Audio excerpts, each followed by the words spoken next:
The following program is rated TV MAL. It contains strong language and is intended only for mature audiences.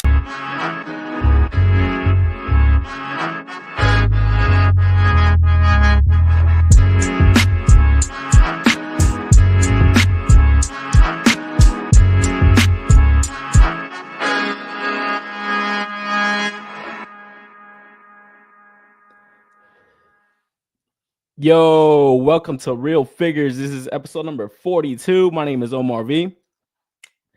Bringing you the latest action figure toy news of the week. That fucking intro threw me off, man. I was like, God damn it, StreamYard, why are you doing this shit? They're like changing stuff like on the fly overnight. Is my mic coming through okay? This shit sounds kind of funny on my end. I'm like, man, is this shit fucking up already? I hate it when this happens, bro. It's like you can't practice by yourself, you know? It's like, does this shit come through? I gotta go live. But what's up with everybody, man? How's everybody doing tonight? Yeah, just let me know if my mic's coming in through okay, because I hate playing it back and this shit's fucked up, man. Oh, thanks, man. Appreciate it, 8. But what's up with everybody, man? How's everybody doing tonight? Another week, another round of Marvel Legend pre-orders. More Spider-Man. I know you guys are maxed out. But we got more to talk about this week. Really cool pre-order from MEZCO also. Surprisingly, wasn't on a maximum price tag over there on their end. So we're gonna take a look at some of that stuff. But yeah, really cool show overall. And then yeah, speaking of MEZCO, go through my hauls. Got one haul in today from MEZCO. I got this Biker Gomez, and I think you guys are right, man. When I was talking about this figure, everybody was like, "Oh, you're stupid. It's kind of dumb. It's kind of overrated." And yeah, I think you guys were right, man. $250. I don't know if it was worth $250, but the design of him is pretty cool. The fucking bike is mid as fuck though. Like it is dope, but I don't know if you guys watch Toy Games, but man, he was kind of going through it. It's like, yeah, you can't even like move up the stand. I don't know. It's okay. Like the design of it is cool, but for this to be $250, I don't know. It didn't sit right with me, man. And then something that I got in from AliExpress. I got this fucking, this shit's fire, bro. This shit is literally fire. I got this Bloki's Charizard. This shit's pretty cool, man. It's like a model kit, but it's really easy to put together. It's like, I don't know, it takes like 10 minutes. But this thing is awesome, man. Costs like $25. I was a big fan of the Jazzware stuff, but this shit that Bloki's is doing is awesome. The scale of it is pretty dope. And it's got like some pretty good articulation throughout. So I can kind of pose it up, and yeah, you get like a really sick Charizard and stuff. Like this shit's awesome, you know. The mouth articulates, the tongue articulates. Gives you like a cool little display with like fire effects. I was like, man, this is awesome. You know, you kind of like get like crazy shots, and the paint is fucking sweet on this thing. It's like super matte, and I think that's what really sold me over the Jazzwares joint. You know, I was like, man, this is sick. I think I got like a little scuff on mine, like on the nose. Can't really tell. It kind of looks like just like a white little glare. But yeah, this thing is awesome, man. Yeah, pick it up. It's like on AliExpress. I think it's gonna start shipping soon over here in the States. But I was like, man, I've been hearing about these goddamn Blokies. I was like, hey, I'm a fucking stupid bloke. I'll get one. But shout out to my man Johnny. I don't know if you guys sub to his channel. He has a really cool channel called Casually Articulated. And he does the Casual Fridays live stream, like unboxing stuff. And yeah, he's been kind of unboxing some of these Bloki's Transformers. They're kind of like more stylized, chibi style. They're really cool though. They're awesome. I was actually looking for some of those. And then I came across the Pokemon stuff, but I wasn't sure about it. The little Charmander looked fucking awesome. But shout out to Achelion, man. I saw him post up that Charizard, and I was like, shh, need that piece. But yeah, as always, let me know what you guys are picking up, what your guys' thoughts on it is, and I'll say what's up to the chat, man. Chat's already coming in here, coming in hot. My man Thor in the house. I don't know what people's stuff is. I don't know. Like sometimes I'm like, is this a chick? Is this a guy? Are they them? I don't know. Not to say Thor is or isn't, but I always just say guys. You know, I don't know. But shout out to Thor. Shout out to Ghost Tab in the building. What's up, Ghost? We got Darth G in the house. Darth, what up, man? Andy's. Now see these guys I can tell because they're pictures. So Andy's for sure. You look dudeish. Shout out to 8 and Skate. Obi-Juan is in the house. Yo, que pasa, muchachos? Orale, what up, Obi-Juan? Let's get with you, man. Panthro's in the building. Yo, Panthro, what up, man? He says, hey there, everyone. We hear you fine. Awesome. Thanks, guys. I really appreciate that. Because yeah, sometimes it's like, man, it kind of sounds funny because you're just talking into like a quiet room. You can't hear shit, you know? He says, doing good. I saw Jada Dawson for 20, so I bought it. Oh, that's awesome price, bro. That's a dope ass figure, man. That's just sick. I actually got to pose that around more. I haven't really messed around with it too much. Tyler's in the building. He says, hey, Omar, yo, Tyler, what up, man? NYC's in the house is your Shozy store blew me away. We are getting Tung Mung figures. News of the decade. I gotta look into that. I don't know exactly what that is. But I'll do it back and see what's up with that ghost. Time to get real. Just to put myself up on it. Time to get real, my man. And I see, but yeah, just to put myself up on it, man. Sometimes I like learning about new stuff. Because like I said right now at the beginning, it's like we're gonna take a look at a shit ton of Spider-Man, and I wasn't interested in any of them, man. So we'll get into it, but let's just dive right into the news, man. Be a pretty awesome show, pretty quick. So we'll get into it, man. And I actually wanted to start off right here. You guys are fans of the show. You guys have heard my epic rants. Fucking Super Daima versus GT. And SH Figure Arts, man, continuing to put out the figures to Daima. Because it's like, I don't know if they're putting out all the figures, but they're definitely putting out all the Gokus, man. Because we got the Daima Kid Goku. We got the Super Saiyan version. And then I think they did Vegeta Super Saiyan 3. And that's what really caught my attention on the series. I was like, what the fuck are they doing over there? Super Saiyan 3 Vegeta is something that, like I said, it would have been dope if it would have been canon in Dragon Ball Z, but it never fucking happened, you know? So to see them kind of go back and kind of fix something from the past unnecessarily kind of rubbed me the wrong way. So I was like, you know what? I'm not going to give this series a chance. They're not taking this serious. We get into this shit. And I got to say, man, like, action figure wise, my opinions of this could be completely different from what I honestly think that the IP is doing, because action figure wise, this might be a fun figure. You know, it just has like that monkey aesthetic, really touching on the Saiyan, you know, side of things, you know, like with their like heritage and stuff. But what the fuck are they doing, man? This is something that is just so annoying, because it's like, I was talking to my boy Andy's about it, and he's like, bro, you gotta watch it. You're listening to your chat too much. And I said, dude, it just looks so stupid. And it annoys me because it just throws off the entire power scale. I don't know how strong this Goku is versus, you know, Super Saiyan God, Super Saiyan Blue. Maybe I gotta watch the series for it to be explained to me, but this is fucking dumb, guys. Like, seriously, this is dumb. And I don't know. Like I said, action figure wise, I could separate that from the actual cartoon or the anime. But I'm just like, this is so dumb, because what we got in the past was fucking awesome, dude. You know, the design of it, caricature wise, it just looks too goofy, you know, for it to be taken serious now. Where it's like, yeah, the charm of Dragon Ball, you know, is Kid Goku, but it just doesn't look like, this looks like fan art, fan fiction. You know, it looks like fan fiction, because what we got in the past originally was fucking goated, guys. The design to Super Saiyan 4 Goku is just so much fucking better. And it should have never been erased from fucking canon. You know, the Super Saiyan 4 design was just fucking awesome. It was just so sick that I couldn't wait to watch these episodes in the United States. Because, you know, we always saw the images, never understood how they would get to this form, but it just looked like, yeah, that's the pinnacle. That's the pinnacle of a Super Saiyan, you know? And then you get the fusion, you get the Super Saiyan 4 Gogeta. I'm waiting for Figure Arts to drop this figure. This is going to be a goated action figure right here, guys. This is going to be what Figure Arts should be focusing on, not this other stuff, man. This is how I'm laughing at cats liking this. Super Saiyan 4 Gogeta was just so arrogant. His power level was fucking through the roof. You understood that because the color of his fucking hair. That's when it really mattered. This is stupid, guys. This is stupid. And I'm sorry to the fans of this. It's just so bad. And I don't know, man. Maybe a year from now I'm gonna go back and watch it. But I don't know. Anybody in the chat like this shit? Thor says, I was born a biological male in a human body. Man, Thor, he's fucking some kind of deity. Walter Gianni's in the house. Says, yay, Omar in the house. Yo, Walter, what's up, man? But yeah, anybody in the chat a fan of this outside of Andy? Because it feels like Andy's is the only one that really tells me he's up on this shit. Him and Rick. But I can't take Rick seriously. You know, shout out to future Rick. I can't take him seriously. He's a fucking Dragon Ball shill.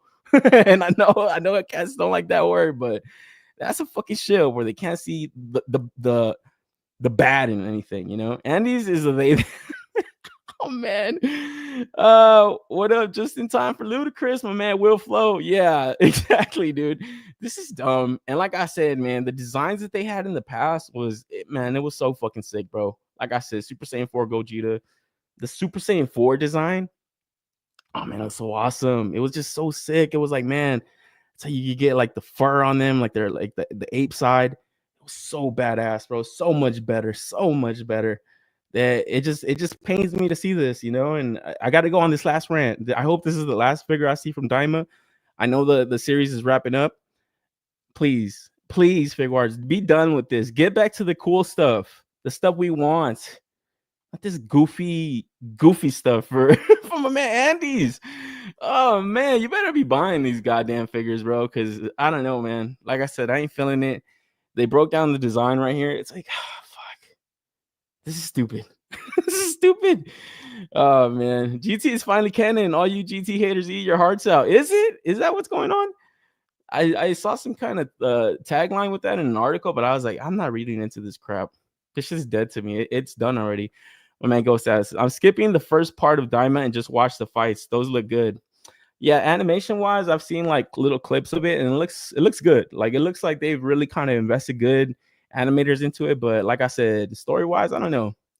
Is this shit gonna be like look back on fondly? I don't think so, guys. I honestly don't think so, man. Not like how I look back at GT. And even the intro to GT was fucking awesome, bro. Step into the Grand Tour. Don't let me get into it, man, because I'll bust the whole fucking rap. Oh man, but yeah, like I said, I need this figure right here, Super Saiyan 4 Gogeta. Please, Figuarts, please get back on track, get away from this nonsense, because this is, I don't know what this is, honestly.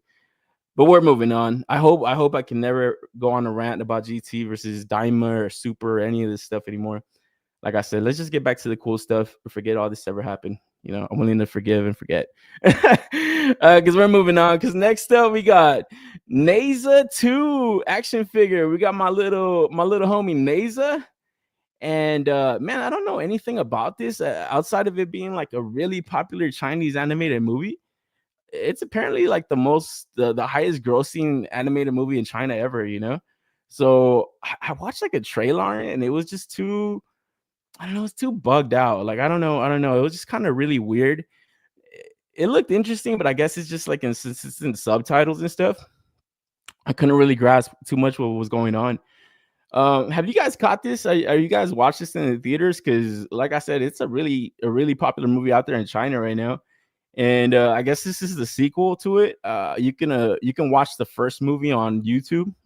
Apparently, you can watch the entire thing on YouTube for free. But yeah, I don't know. Outside of this, just looking at the action figure, this faceplate right here just threw me completely off. I thought it was a fun, cool looking figure, but this shit right here looked too creepy, bro. Like this shit just looked creeped the fuck out. I was like, nah. But figure wise, like a little small body, it looks kind of fun, you know. The character himself, he is like a little deity. He's like a little, I don't know, he's like a little demon child or something. But yeah, I don't know. Check out the trailer. I wish I would have got it for the show, but it was just too long of a trailer. I couldn't download the entire clip. But yeah, action figure wise, I don't know.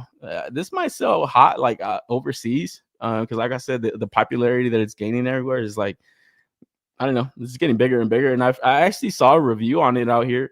I watched this channel called Film Thread, and those guys just kind of, that's all they do is just break down movies and stuff. And shout out to Chris Gore. I don't know if you guys have ever watched Attack of the Show. He used to do like a little DVD Tuesday segment on that show. And yeah, he would always kind of break down movie reviews and stuff. So now he has like his own YouTube. Him and his co-host Alan Ng. And yeah, he was talking about this, and he was just, the way he was describing it, he couldn't describe it. It's just like it's so confusing, but it's fucking good. And I was like, man. And then I had to go check out the trailer, and I was like, yeah, it's like action packed, but I don't know. If I see it come out here like in streaming and stuff, I might give it a chance. But I think it's out in theaters right now. So that's probably just gonna keep me away from the pre-order of the figure. But like I said, it is an interesting looking character. It kind of looks like something Disney would have pulled off back in the day, you know, through Pixar. Like it just kind of has that feel to it, you know. But outside of that faceplate that it has, that extra one, that shit is fucking creepy as fuck. I was like, yo, I thought it was two figures at first, honestly. I thought it was like another version of them or something. Looks like Asian Chucky, Hustle SM. Yeah, it does have like a little creepy vibe to it, huh? Because yeah, he kind of looks like mischievous and stuff. Interesting, like little faceplates. He has like a lot of character in his design. Nezha 2 just made more than Inside Out 2, highest animated movie last year. Yeah, that's what I'm saying. That's how I guess it's just gaining more and more popularity. I don't know, like just the notoriety it's getting. And he says, fucking Rivals had me too distracted to answer. Marvel Rivals, they need to bring out some action figures of that, man, because we're gonna get into the Marvel Legends reveals this week. And yeah, I get it. Production of action figures is like 18 months out, but man, that's a little lackluster when you're that late to something, you know. What's the name of the show on YouTube? It should just be Nezha. It should be spelled like this: Nezha. It's like a movie. So this is like the sequel to it, but you could just apparently you could just watch the sequel. You don't even have to watch the first one, from what I understood. And he says Rick knows what's up though. Fuck you. Fucking Rick, man. Fucking Andy's. This dude fighting Anya would look great. Yeah, right. It does have like a little fun design to it, right? Like a little, it's like a little kid, little chibi style figure, like, you know, because look at the articulation they're packing into this shit. It's got the like double joints and shit, the elbows and stuff. So that's good, man. You know, it's not too skimpy and stuff for such a small design. And that's what I like about like the Figuarts, like the Bandai stuff coming out like this year, especially. I just pre-ordered that pan, the GT, fucking Daima GT pan. Actually looks awesome. She looks so sick. So I'm excited to get that in. But yeah, just these like little chibi style figures. I love them. I hope Bandai keeps putting stuff out like this, you know. So yeah, the more I guess properties that come out like this, I think Bandai is showing that they can execute whatever size character, you know. So that's pretty dope. That's awesome. But I think that's it. It's been really slow on the Tamashii front. They haven't really been putting out too much stuff. It's been Daima. So we'll see what else they got, man, because it's still early on in the year, and we got more events coming up, man. Shout out to Toy Fair is coming up, I think in a week or two. You gotta take a look at that. But something we've been seeing the last couple of weeks is the Storm Arena, Street Fighter Alpha 3 action figure line, and man, they've been kicking it off, showing off Ken. Obviously went up for pre-order. Big news on that. It's only $26, bro. Like I said when these were revealed, are these Jada toy killers? Fuck, man. They might be, guys, because next up we got Ryu, and like I said, man, really smart of them to lean in on this specific Street Fighter game, because the designs of these ones are just tweaked enough, different enough that it's gonna get people to double dip, even if they've already gone deep in the Jada stuff. These look fucking awesome. I'm so happy on the price point on these that it's like, why wouldn't you buy them? You know, I think people that are just full on stab, like, no, I'm only Jada. That to me is considered a shill. That's when it's just like, yeah, you're full on shill mode if you can't admit this looks dope, you know. Because yeah, like I said, I instantly pre-ordered that Ken. I'm going in for the Ryu. Designs are tweaked enough where it just looks so awesome. And yeah, like I just said, man, at that price point, why wouldn't you, man?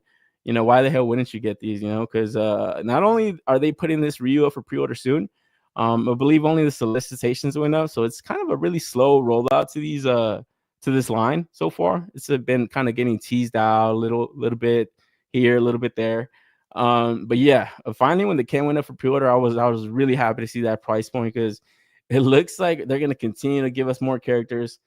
Last week we talked about the Jada Sagat, and I actually said this is gonna be the last Sagat I get for a long time. Why would I ever need one, man? But man, next up, it looks like they're already teasing that to be the next figure in the line. And man, already here in the silhouette image, we get images of Dan. It's another character that, man, I would love an action figure of. He was just so fucking lame, but he was just such a cool character to pick also. And he's like a lesser Ryu, lesser Ken. Obviously, he's like more goofy and stuff, but really cool. His gi are super iconic, also with that pink gi that he had all the time. So that's gonna be a fun one. And then the Street Fighter Alpha 3 Chun-Li, man, this costume ass smoking hot. You're gonna be able to put that in your Fortnite shelf if you want to. Also, this is a killer design tour that, yeah, man, if they're executing their figures looking like this, oh man, I can't wait to see like their ladies and stuff. They're gonna look fucking smoking hot. They're gonna be fucking awesome. So yeah, we got Dan, Chun-Li, and then we got my boy Charlie Nash. And man, this is a figure that this is probably my most wanted Street Fighter character. Like, man, he was just so fucking dope.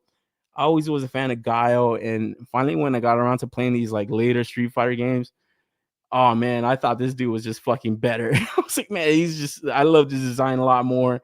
That fucking jacket that he had, he just looks so much cooler to me than Guile. And I just love this character, man. Obviously, he's kind of similar, a little bit similar in the fight styles, but man, this is killer stuff from them. I can't fucking wait. I can't wait. I can't wait for this stuff to kind of continue to roll out. And yeah, it's obviously based on pre-orders and stuff, you know, how excited people are, how many pre-orders are they actually getting and stuff, how much is the company tracking to see that gauge the interest and stuff. I think they're seeing a lot of interest in this shit, bro. Because like I said last week, it seems like it's a bit too much Street Fighter lately. It's like we even got 1/6 figures from like iconic studios and stuff. They look fucking awesome. They look great. But it's like, man, it's like I don't want to just collect Street Fighter, you know? It's kind of the same thing though. Like, I don't know. You could say that about Turtles, Batman, Spider-Man, you know, so it's always kind of the same mix of stuff over and over. But man, I feel like Jada really kind of lit a fire in these people's or in these companies' asses, man, to pump out more Street Fighter stuff. Because yeah, you just see the excitement going on with this stuff, and it's hard to stay away from, you know.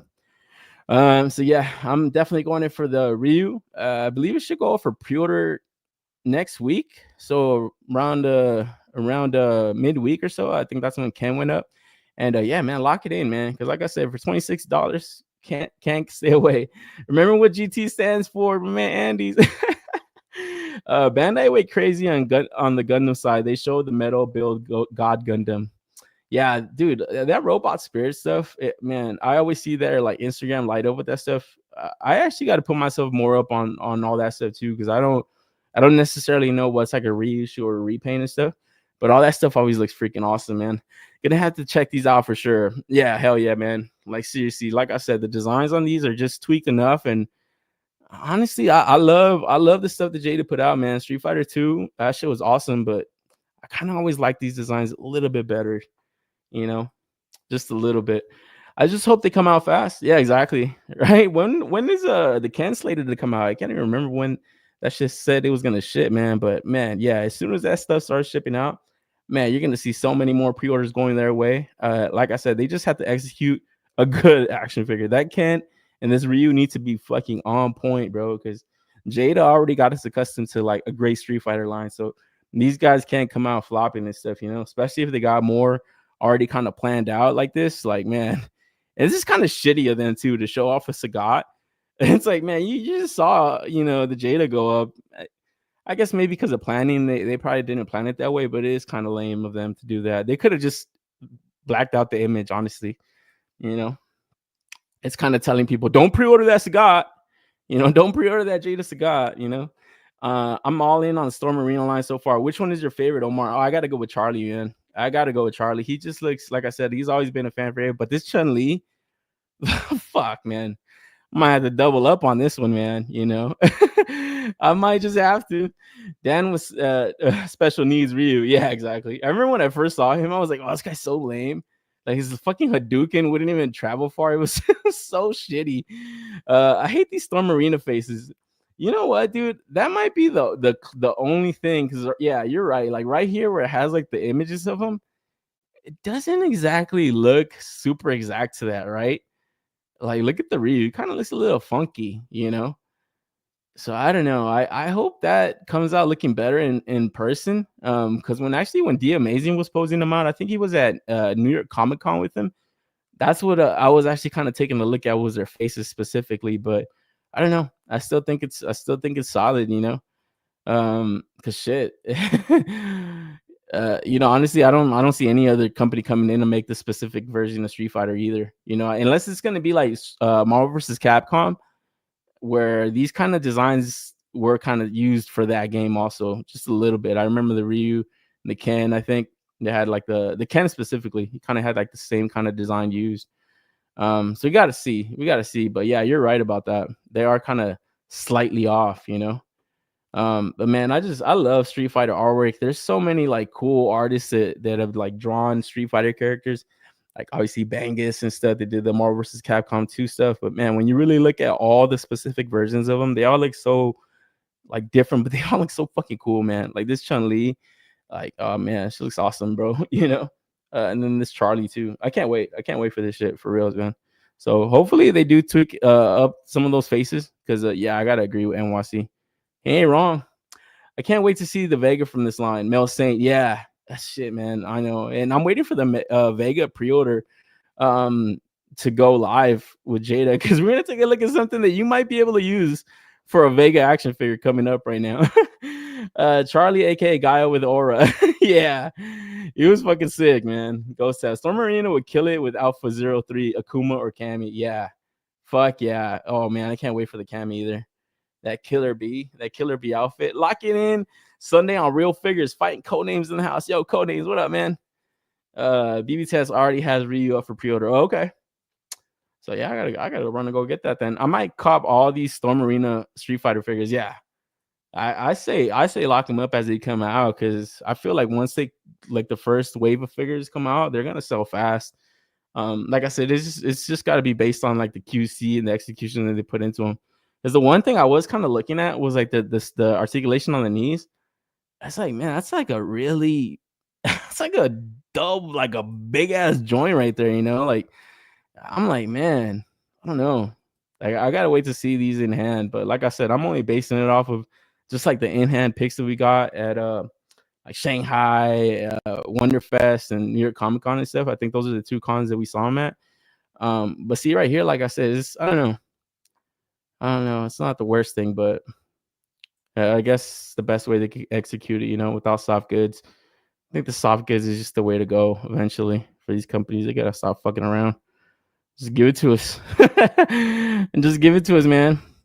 His blank stare looks like a mannequin. Mannequin, yeah, it does kind of have the no soul look, right? Soulless look and shit. But I wish we could see the images with his like gritted teeth. I think that's the one I'm gonna use mostly. But yeah, it needs a little bit more of a, I don't know. I guess his eyebrows got to get tweaked up more. He's got like more of a menacing kind of stare. Really wish someone would randomly make a Sea Viper. I gotta brush up on like Street Fighter characters that I can't really remember too much. It's not the best faces. Look on the bright side. We could always play Storm Arena, Baki Head on the alpha bodies. Yeah. Don't talk to me about Baki, bro. I ain't watched it. Looks like Storm Arena might be better quality overall than Jada Line. I mean, yeah, I think honestly, I hate to bash on without having any in hand, but yeah, I think they're gonna definitely come with some like really good quality action figures and stuff. Because I was surprised that they were $26. I was like, man, these guys are really trying to snuff these guys out. Like cold-blooded. Besides Poison, which character would you get day one? Shit, I'm locked in with this fucking this Charlie, but the R Miku. Oh, is that her name? That fucking, you know which one I'm talking about. Shit. That, and then I think they're gonna do Darkstalkers and stuff. So man, they got a lot of cool stuff coming from this line alone, not just the Street Fighter stuff, but the entire Storm Arena stuff. I mean, yeah, I'm excited for like a lot of their shit. So yeah, I'm pretty sure they saw the Jada stuff and were like, yo, we got to get a piece of that. Knee joint starts at the thigh. Yeah, it's really big, dude. I'm like, whoa. Hey, yo, pause. Yeah, look at that shit, man. Like, goddamn. Like, that's the one thing that's kind of getting me a little bit nervous about these if I like them and stuff. But we gotta wait and see, Soft goods look like Tenshi Studios 112 line. That Metal Slug and King of Fighters 97 figs are superb. Yeah, I gotta get those, man. I think I pre-ordered a set. So I don't know if the 5K has got them in stock yet, but yeah, I think I got them through 5K. Because yeah, I think I'm gonna do that for these. If I don't really like that knee joint too much, I just cover it up. I pray Storm Arena comes out with Hajime no Ippo. Yeah, I know Storm is doing it. I don't know if the arena stuff, maybe. Wavy Crockett is in the house. Is gang, gang, gang. Yo, Wavy, what up, man? Like Wavy always types in hashtags, man. I gotta say hashtag gang, hashtag gang, hashtag gang. Salute, salute. I would be down with the Storm Arena, $26 Darkstalker line. Hell yeah. It's gonna be hard to stay away from that. Storm should also do Rivals schools. Yeah. Man, I gotta play that fucking Marvel Rivals game, man. Everybody talking about that shit. I don't video game, man, but I've been hearing about that, and the designs on that game look fucking awesome. I gotta jump on that shit, man. But like Mel Saint was saying, a Vega would be dope. You know what would go good with the Vega? A fucking steel cage, baby. Because next up, Mattel Creations is asking for your help. You specifically, guys. You guys matter. They want to hear from you. Because next up, they got a crowdfund coming to their WWE line. And they're asking for a vote, man. You're able to select 2 options. You know, they're obviously going to tally up the votes and stuff, but you're able to select your 2 favorite. But I got to say, man, for a crowdfund, I think they're missing the mark, dude. They are missing the fucking mark. We're going to take a look at these options. I don't know how they're going to dress these up to make them fun, but outside of them just looking cool, the amount of space that they're going to take and the display factor, obviously the playability factor is there. If you got like, you know, photography and stuff, you get like these cool cages. You tell me what the price point they might be asking for this stuff. Because this to me is like a shout out to Raceland. I haven't seen him in here, but he was talking about they should do a Raw entrance. They supposedly had that ready to go, but the Nitro one didn't fund. So they said, no, we're not doing the Raw one. So I said, man, don't do the Raw one. Fuck all that shit. Fuck the Monday Night War stuff. You guys already rolled your line out anyway. Get to the SmackDown. Do the fist through the fucking shattered shards. That's awesome. I would get that. I would find a place to display that. You tell me, where the hell would you display these options? Because like I said, it feels like Mattel doesn't know what the hell they're doing. They did that snake layer for the Motu, and that thing is gone. That thing is out of sight, out of mind. They haven't came back with anything to offer, you know. I don't think this thing is going to fund, whatever the fuck it is. Because you get into the options, and the first one is the classic Hell in the Cell. And you know I had to vote for this one. But toy-wise, I voted for it, but I don't think I'd pre-order it, man. Because what the fuck am I going to do with this shit? First of all, I don't even have the fucking ring. I don't even have a ring. I hope they would put out a Raw ring with it, or I forgot what exactly, but this mat right here that they have on the bottom, I hope they put a ring with it, because otherwise it's just going to be a cage. So I voted for this one. Obviously, classic fucking Hell in the Cell match. Fucking Mankind fucking died in the ring. I thought, oh shit, I had to get this one. You know, it's just such an iconic fucking. It's called the Hell in the Cell. It's like if you're in a Hell in the Cell match, I think you might get a couple scratches and scuffs on you. you might get some blood on you. You're not coming out of that thing how you went in. You know, that's a fucking gnarly thing that I always thought was like, oh man, that match is serious. And whoever goes into this shit, they know what they're risking, bro. You know, people say it's fake, whatever. You can say all that shit. Look at this motherfucker. Look how high up that is, bro. Motherfucker fell through that shit, man. He didn't fall. He was slammed through that shit, bro. So this is awesome. I voted for this one. But like I said, toy-wise, where the hell am I going to do with this? What am I going to do with this? I wouldn't buy it. I voted for it, but I wouldn't buy it. So that's the first option. We get into the second option, and this is Punjabi Prison.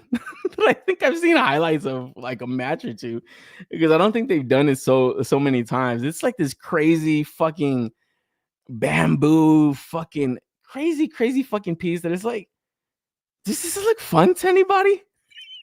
You put your fingers in there, you're not even gonna be able to see the fingers. Like, it's so funny because they're like taking these old play sets, like back in the day. I think it was Jax or Jazzwares that did them. I forgot what company. They had done some of these places. They did this one too. It's fun for like a little kid that, yeah, oh shit, I saw this match. Fuck around with this, like, you know, playing on the ground and stuff. Got my wrestling figures, you know, whatever, mashing them up, whatever. It's fun for a kid. You would display this somewhere? You would have room to display this? What are we doing? What are we doing? What are we doing, Mattel? Because next up we got the Elimination Chamber Modern Edition. And this is like I said, guys. I'm trying to find the playability and the display factor in any of these. And it seems like all they're gonna do is pick the winner, and then they're gonna obviously fill it in with like a bunch of ultimate figures. Sought after wrestlers, you know, they haven't come to the ultimate line. They did that with the Scott Steiner that I wanted so fucking much. They did that with the Nitro entrance. It didn't fund. What happened to the Scott Steiner? They scrapped it. Are you kidding me? Are you kidding? I wanted that. Don't do that. Don't do that shit. But how else are they gonna sell it to you? Just sell you like a cage. I feel like a 3D printer, a guy with a 3D printer that's really good. He can knock this out no problem. What are we doing, Mattel? What are we doing? And I'm looking at the size of these things. If the ring itself with one figure costs $150, they're probably gonna put 3 or 4 figures in this thing. How much do you think they're gonna ask? I don't think it's gonna be cheaper than $300. Because then we move into the Elimination Chamber, the Classic Edition. This is the one that I remember. I think I remember like Rob Van Dam and that shit. It was like Booker T. Crazy, crazy fucking contraption. It's cool to watch an event with this stuff, especially when they bring it down from the fucking rafters and stuff in the air.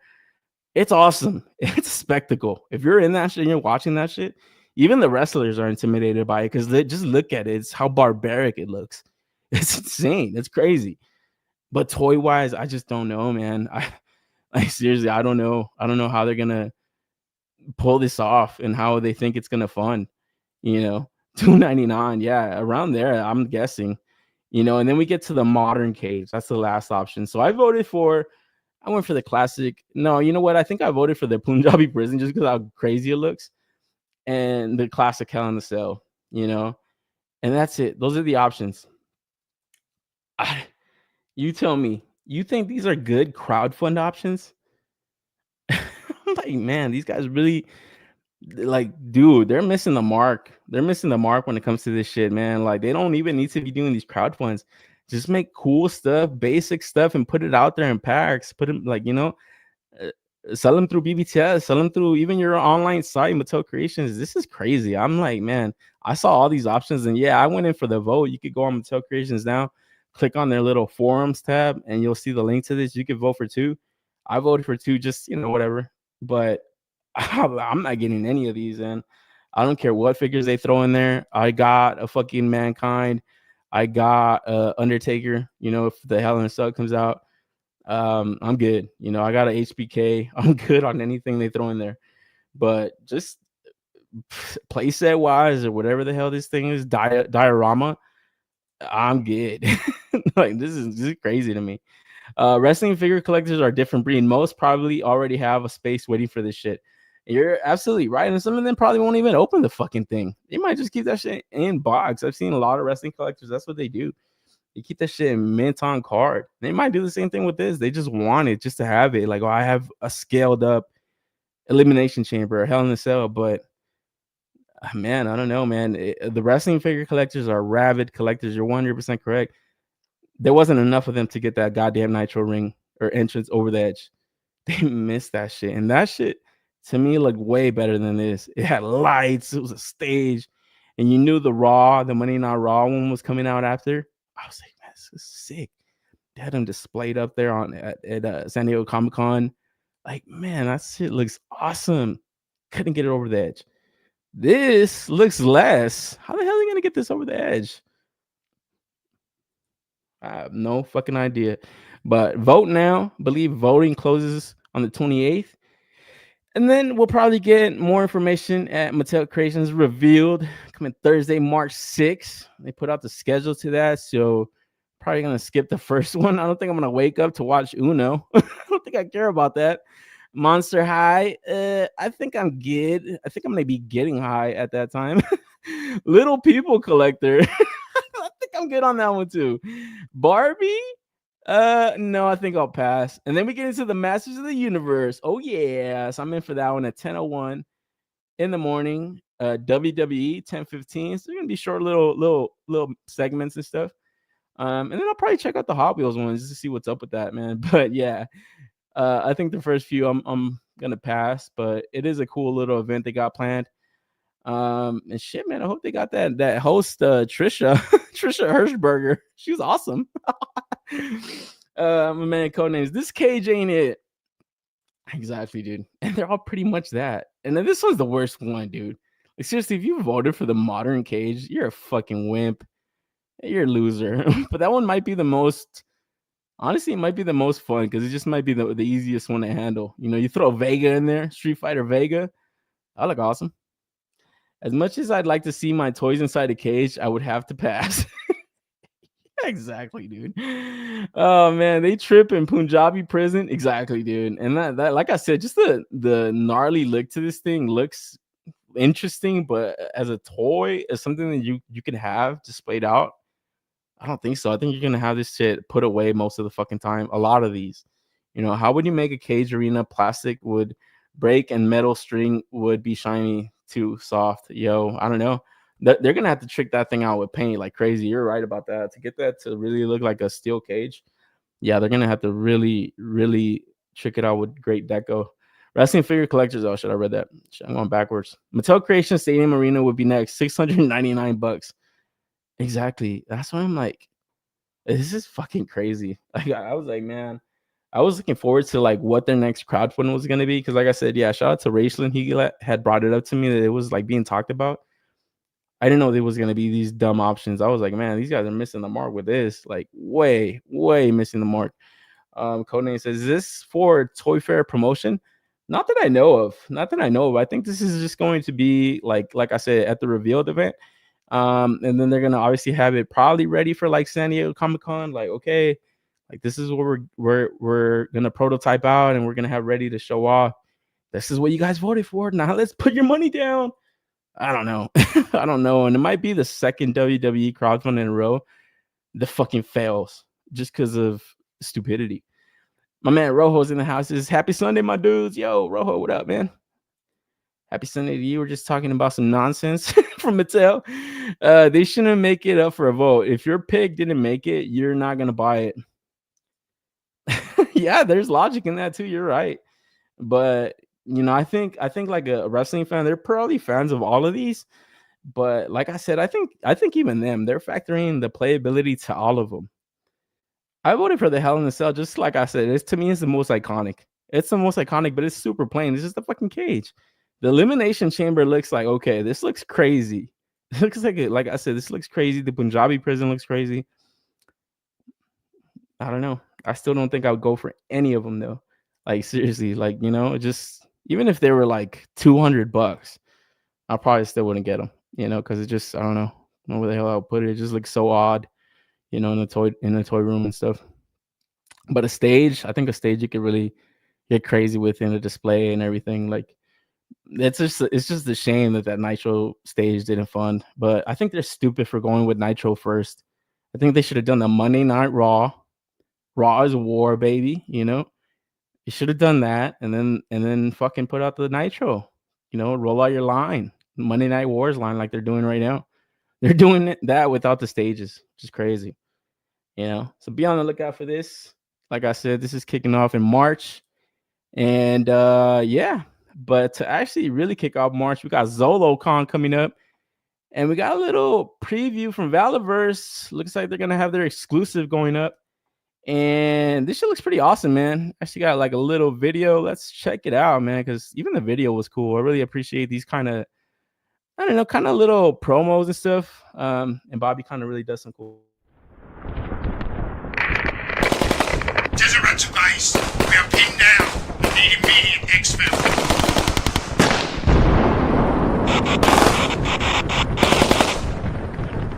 Send in the QRF. Send in the Steel Brigade.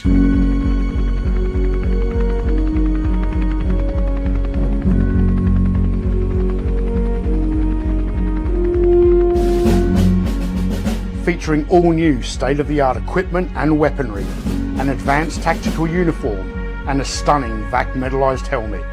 This ZoloCon exclusive Steel Brigade trooper from Valaverse is ready for any mission, no matter how daring. with retro-style packaging that harkens back to the Special Corps days of old, and a 1 in 100 gold Steel Brigade Commander VAC metal variant. Don't miss your opportunity to add this new trooper to your Action Force ranks. Visit the Valaverse booth at this year's ZoloCon, Saturday, March 1st and Sunday, March 2nd. It's time for action with the ZoloCon exclusive Steel Brigade.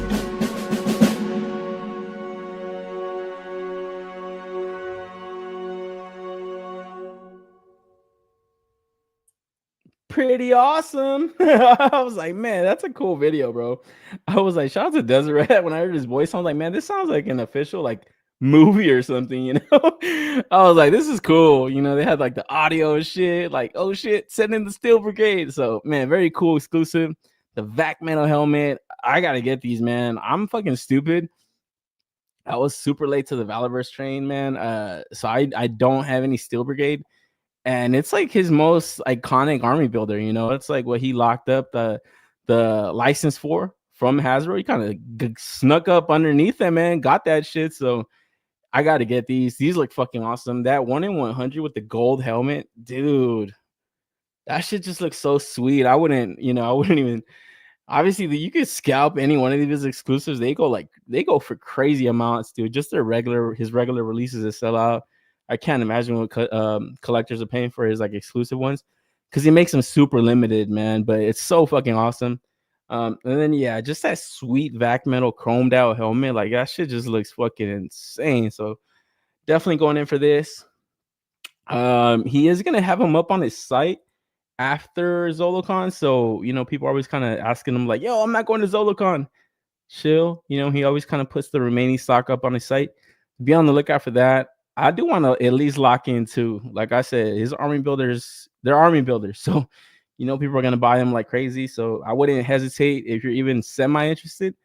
It might be a fast pre-order, man. So be on the lookout for these. Like I said, this is ZoloCon coming up, and I believe that's next week. So, or in a week or two. It's like March 1st and March 2nd, I think. So yeah, if you're out there, swoop in and get yourself some Steel Brigade, baby. Action Force AF. Fighting code. This is cool exclusive. Yeah, they look awesome, man. 8 and skate. These look pretty good. Yeah, they look really cool. Yo, Raceland is in the building. Yo, Raceland, did I miss anything? Yeah, man. You missed the entire thing. We were just kind of talking about the Mattel Creations reveals, man. What was your favorite? You know, if I gotta just kind of go back real quick, because they had a couple of options, but I'm sure you're up on it. What was your favorite? Because like I was telling these guys, I don't think the playability factor is there for any one of these. The display factor, I don't know.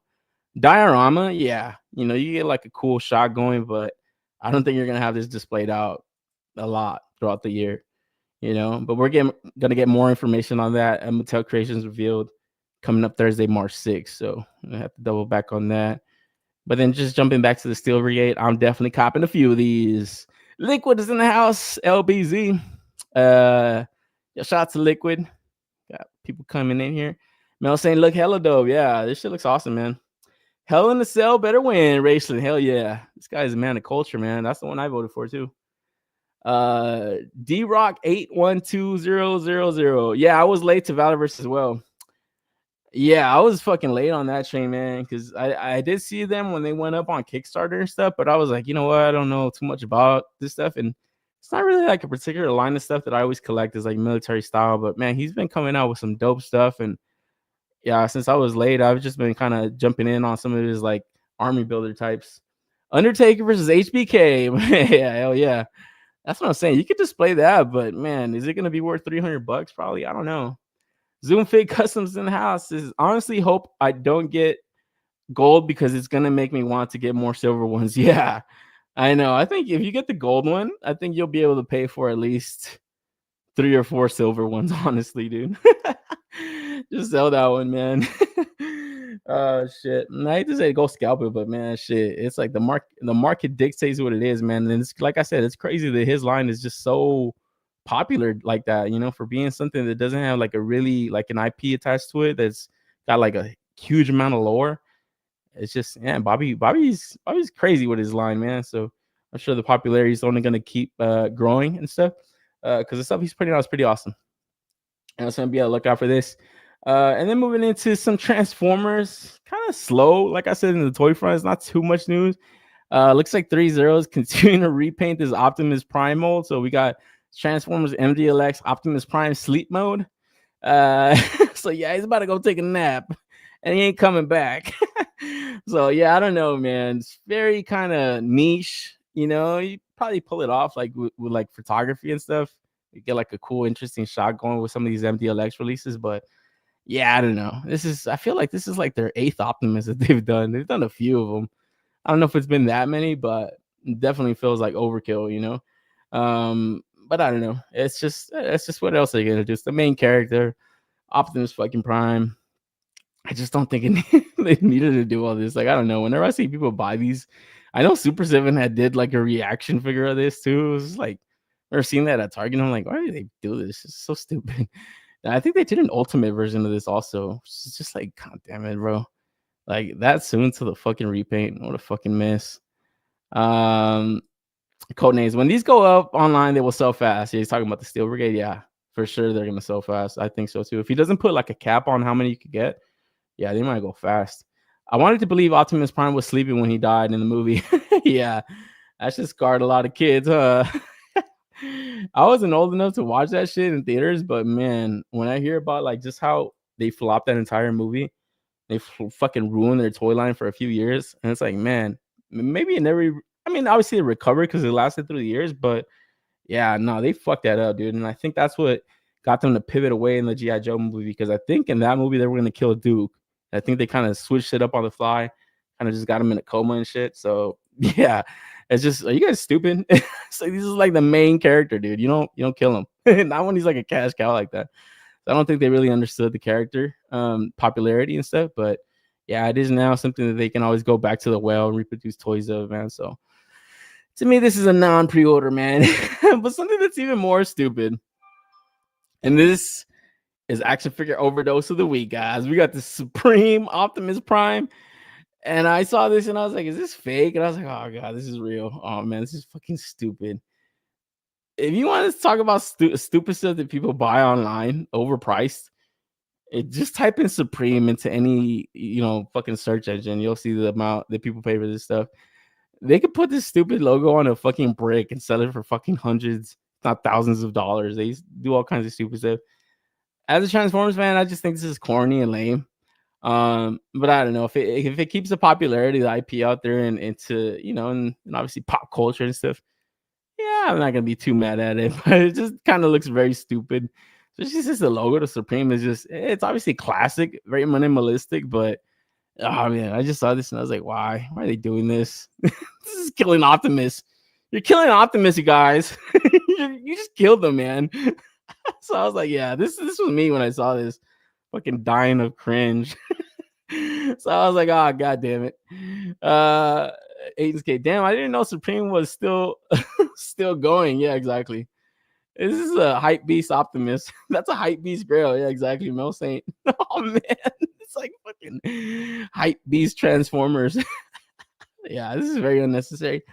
But it's this week's action figure overdose, man. So it does get that, But we're moving on because not a lot of Transformer news, not a lot of news overall. It's kind of getting spread out, but we did talk about this Lyle Kaiser from Victory, Transformers Victory, and it funded. So you're now able to pre-order this, but it hasn't unlocked any of the tiers. I think this is like 1,000 away from the first tier, which is Death Cobra. But there's still a lot of chatter around this, man. The fans of the Transformer stuff, they're really happy about this. There's some nitpicks on the design of it, but man, they went in for this pretty heavy. And this image doesn't really do it justice with just how tall this thing is. It is a combiner. So yeah, it's a pretty tall piece. And like I said when we talked about it a few weeks ago, it's like the colors on it. Got the toyetic factor, baby. I'll say it one more time. This might be my first Optimus. While I see freaking Fanatic, oh come on, man. I was like, man, when I see some geeks out there rocking Supreme, I'm like, bro, you guys look at some nerds. Oh man. Oh shit. We're moving on. That's all the Transformers news, man. Moving into Samurai Jack, baby. Like I said, this is probably from action figure overdose to pre-order of the week. We got MEZCO toys coming in hot, man. with their 112 collective Samurai Jack. And man, ever since we saw this on display at New York Comic Con, I was like, this looks so cool. I just love how they pulled off the execution on this. This is how you do an animated style into the 3D world. You bring it into the real world. You know, it's like they're staying true to the design of the character. The Gendy Tartakovsky classic. Samurai Jack was just such a crazy cartoon, man. I remember when I first watched it, I was like, damn, obviously it's Cartoon Network, bro. This is like, man, it's just so many memories watching Cartoon Network, all the stuff that they put out.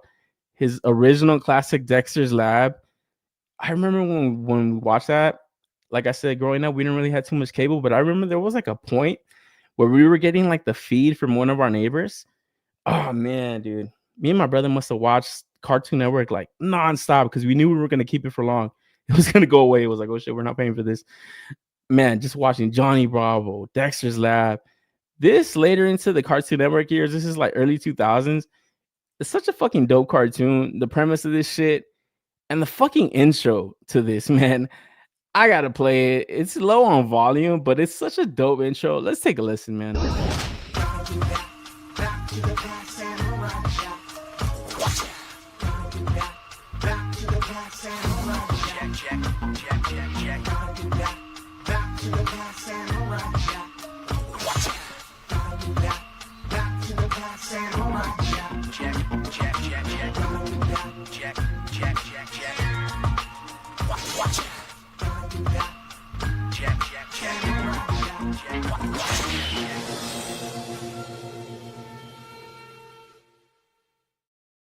Like I said, so fucking awesome.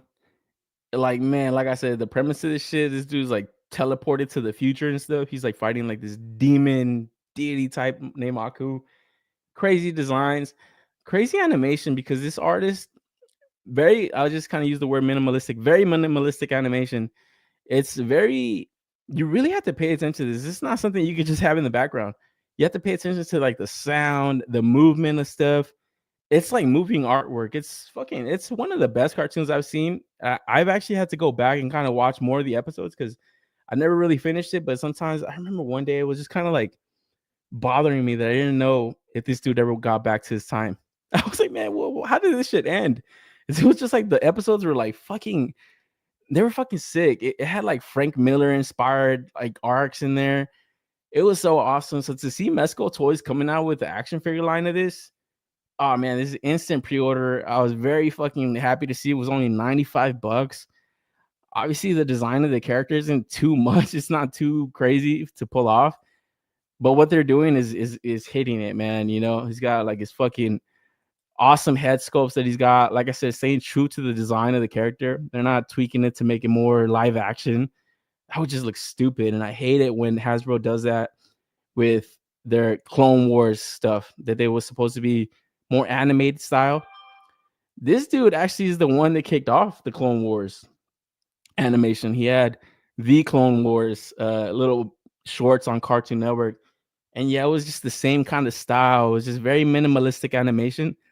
But like I said, it was like a movie artwork, you know. It was just very fucking dope. So I'm happy to see the MEZCO's getting this license.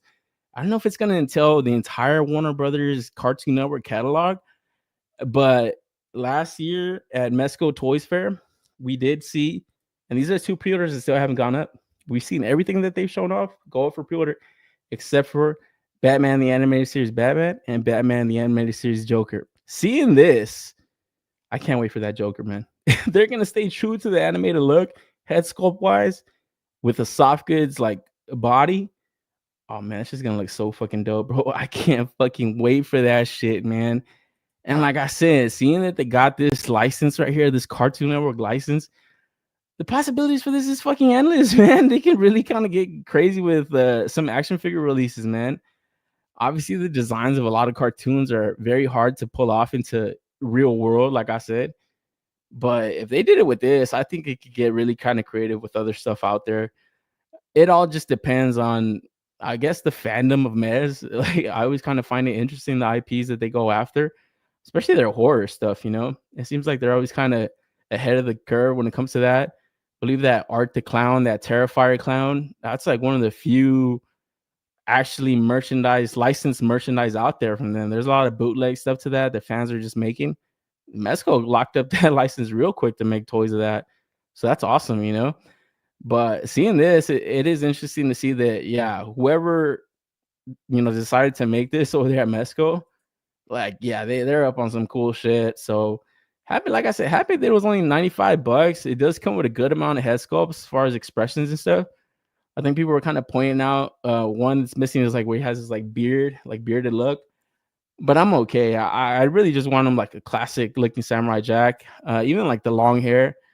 Probably, you know, might swap that in and out here and there, but I just really wanted that standard look. This one right here too, little battle damage. It just looks so awesome. And like I said, it's not really much in here. You know, obviously his like robe and stuff, soft goods, little portal. That's kind of cool. Kind of see people be getting kind of creative with like, it'd be cool if you could slide that like little portal thing out and you could kind of put like a iPad behind there and get that shit moving and stuff. That shit would look crazy. Or like your telephone, your cell phone and stuff. You get kind of creative with that. So yeah, excited for this. And like I said, it is exciting that these guys, this is what it was really exciting to me. That these guys, like, they're licensing this through Warner Brothers, Cartoon Network and stuff, man, you know? So like I said, not only this, they did show this off at, I believe it was MegaCon, Orlando. So it looks like they're doing a 5 points line. They got the Mad Jack right there, the Aku. I could see them do a Dexter's Lab in this style, and I wouldn't mind it because it would be smaller little figures. Obviously, the design to Dexter is like, how do you make this into an action figure? He's just like kind of, it's mostly, like I said, minimalistic animation. So it's like a shape, really. It's like a little rectangle with like a little head and stuff. But in a line like this, I feel like they could pull off a Johnny Bravo, a Dexter, and I wouldn't mind them. It might be a little bit smaller, but they're fucking cartoons, man. I wouldn't care. I would collect that line. If I would have seen this before their 112 line, I think I would have even been interested in going in for these little 5 points plus. You know, I did pick up that TMNT set. It was pretty cool. Interesting little set. Like I said, you kind of poured in like the limbs and stuff to kind of get them in different poses. Not really like a line of action figures or like packing the shit ton of articulation and stuff, but the sculpt and stuff on them are nice. The paint on them is nice. And like I said, if they make a Dexter's Lab in this scale, like they did those turtles, just poured in different limbs, I'd be so happy. I'd be so happy with that, you know, a Johnny Bravo. So we'll see, man. We'll see.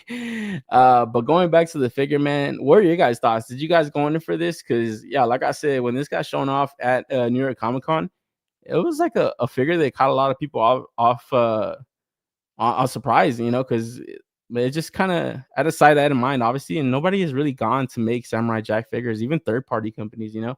So it's kind of surprising to see MEZCO go in for it, you know. And like I said, I feel like they're killing it with this, man. This is awesome. And that little intro, like I said, the volume was really low on it, but I love that classic intro. It was just got like a little hip hop inspired and stuff, so it was pretty cool. And then yeah, right here, they're obviously kind of showing you how you can use that effect piece, so that's fucking awesome.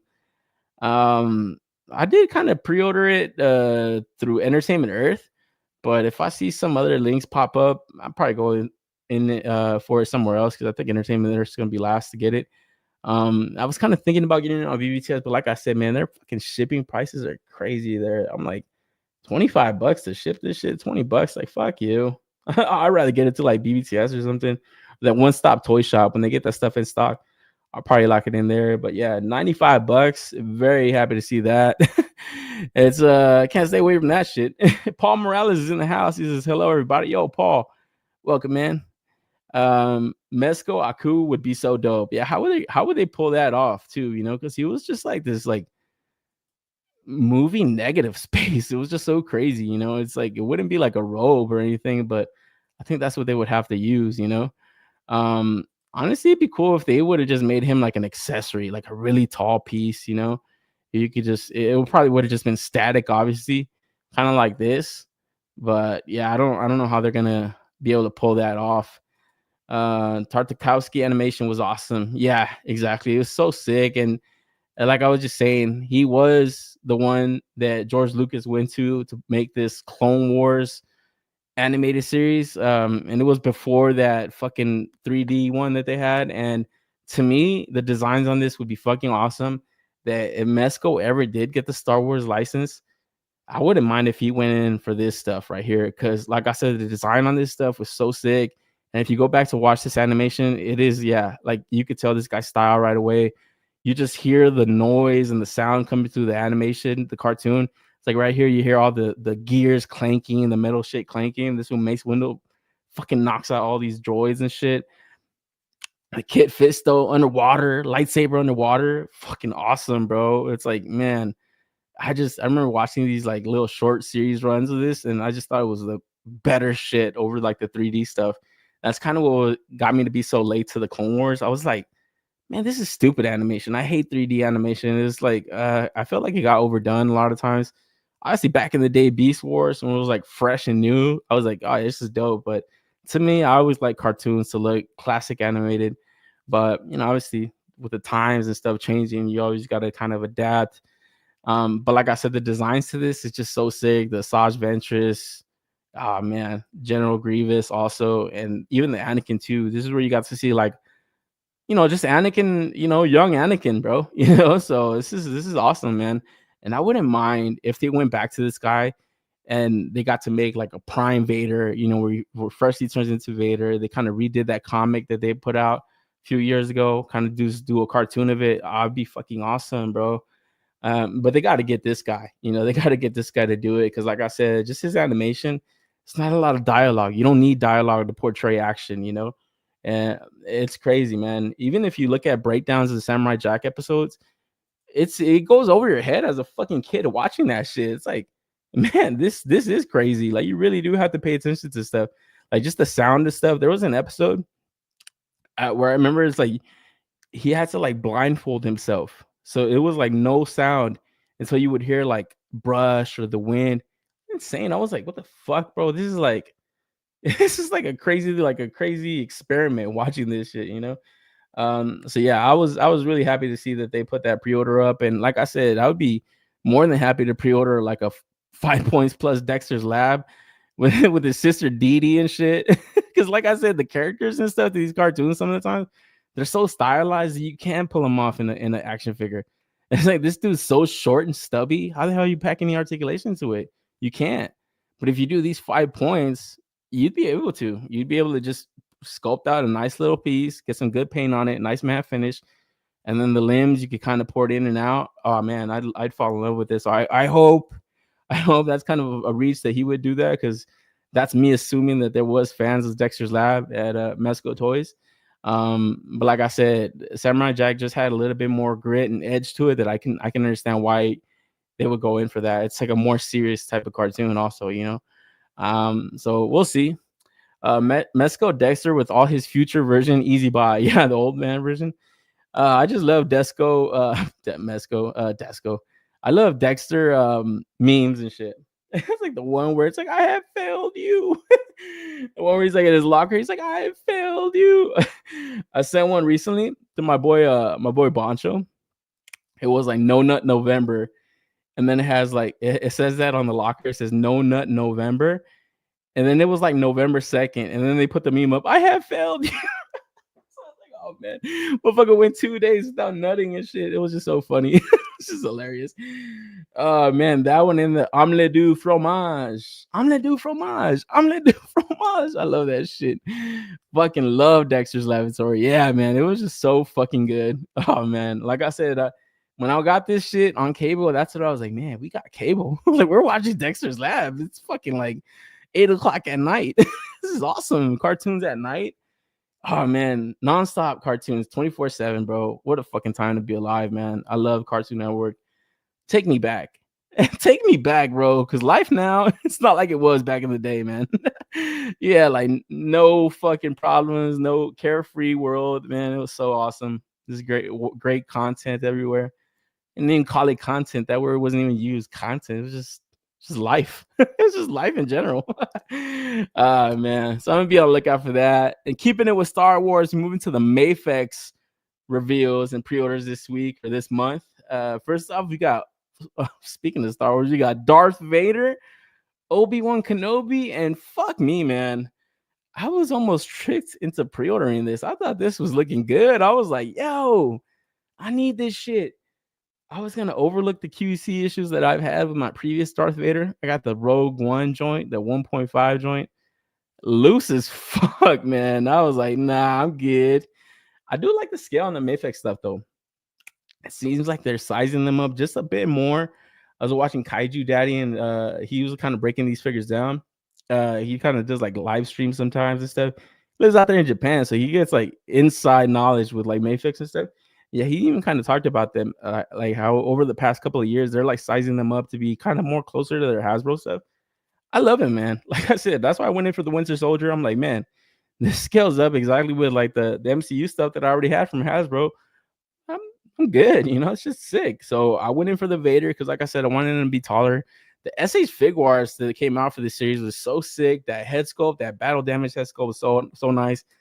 But he just seemed a little bit too short for me. I was like, nah, even though I liked how it looked, it had like soft goods and everything. I was like, nah, I wanted a bit more size on the Vader. So fucking like a dumbass, I went in for the Mayfix, and that shit came out like a flop. So seeing this, I was thinking I'm gonna get it until I started to see the accessories. And I saw this one in particular, and I said, wait a minute. Is that Reva's lightsaber? And I said, fuck, this is Obi-Wan, right? And I was like, man. I said, this is the fucking lightsaber that can't kill anybody. It's like they use this lightsaber so much. I think it was even a HasLab, a failed HasLab. That it's like, this is the last thing on my Darth Vader wielding is this fucking stupid lightsaber. And then we get into the battle damage head sculpt. That should have been fucking knocking that out of the park. Shout out to my man, Mr. Ortega. Saw him like commenting on this. This shit looks like a baby in there. It just looks so young and clean. And I was like, bro, what the fuck are they doing here? I was like, this looks lame. I was like, nah, this don't look good, man. He just looks too like clean and stuff. It's like it looks like a little newborn baby in that motherfucker with a little scar on his cheek and shit. I'm not feeling it, man. I don't like it. And like I said, this accessory right here, this Reva lightsaber, is not even good enough to kill Reva. I said, fuck no, I don't want this shit. This looks stupid. And when I remember watching this, I was like, cool, dual wielding lightsaber, Darth Vader. You would think that's the most awesome thing in the world, right? Wrong. It's like I said, he couldn't even kill the bitch with this shit. I don't want this shit. I was like, nah, I'm good. I'll keep the shitty Vader I have from them already. And then, like I said, I pre-ordered that Hot Toys that's coming out. And to me, you can't front on that Hot Toys. That's the best Hot Toys with this head sculpt. Also, I don't know if it has this one, but it has the one where like he's like fully taking it off, all battle damage. I'm like, yeah, that's the best Vader I'm ever gonna have. I need another one. Fuck it, I'm good. Got that little Mayfix already. A couple Black Series that I bought. I'm good. I don't need this shit, you know. And like I said, it looks like everything's Star Wars. Relax, not gonna go on a Star Wars rant, but it looks like everything Star Wars is fucking tanking, bro. Not only their series, but I was watching the 3Pay Away stream on Saturday, and they were kind of talking about Hasbro's strategy to continue to make toys or not. They did their quarterly earnings stuff. They don't even bring up their Star Wars stuff. That's losing them money, dude. That's bad. That's bad. It's like I said, you see this pre-order, and I automatically looked to what movie it was attached to. And once I saw Obi-Wan, I said, nope. No fucking way. No, do I want this shit at all? I'm good. I'd rather get like a Empire Strikes Back joint or something. Obviously, it's not gonna have the battle damage head sculpt. That would what set this figure apart. That would have been what set this figure apart. But look how lame it looks. It just doesn't look good, you know. So I'm straight on this shit, man. But yeah, gotta wait to see if they if this IP is able to recover, man. It's fucking Star Wars, dude. It still doesn't cease to amaze me how crazy it is that this shit's a dead franchise. Yes, who could forget Reva? Most of us did. Vader versus Kenobi was the only good part of the show.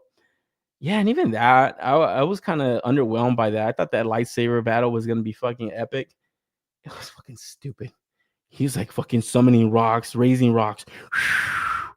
What am I watching, dude? It's like, man, I wanted to watch like a lightsaber duel, epic one. Nah. And then to see that he didn't even kill Vader, you dumb idiot. You can end this now. Anakin, you're not Anakin.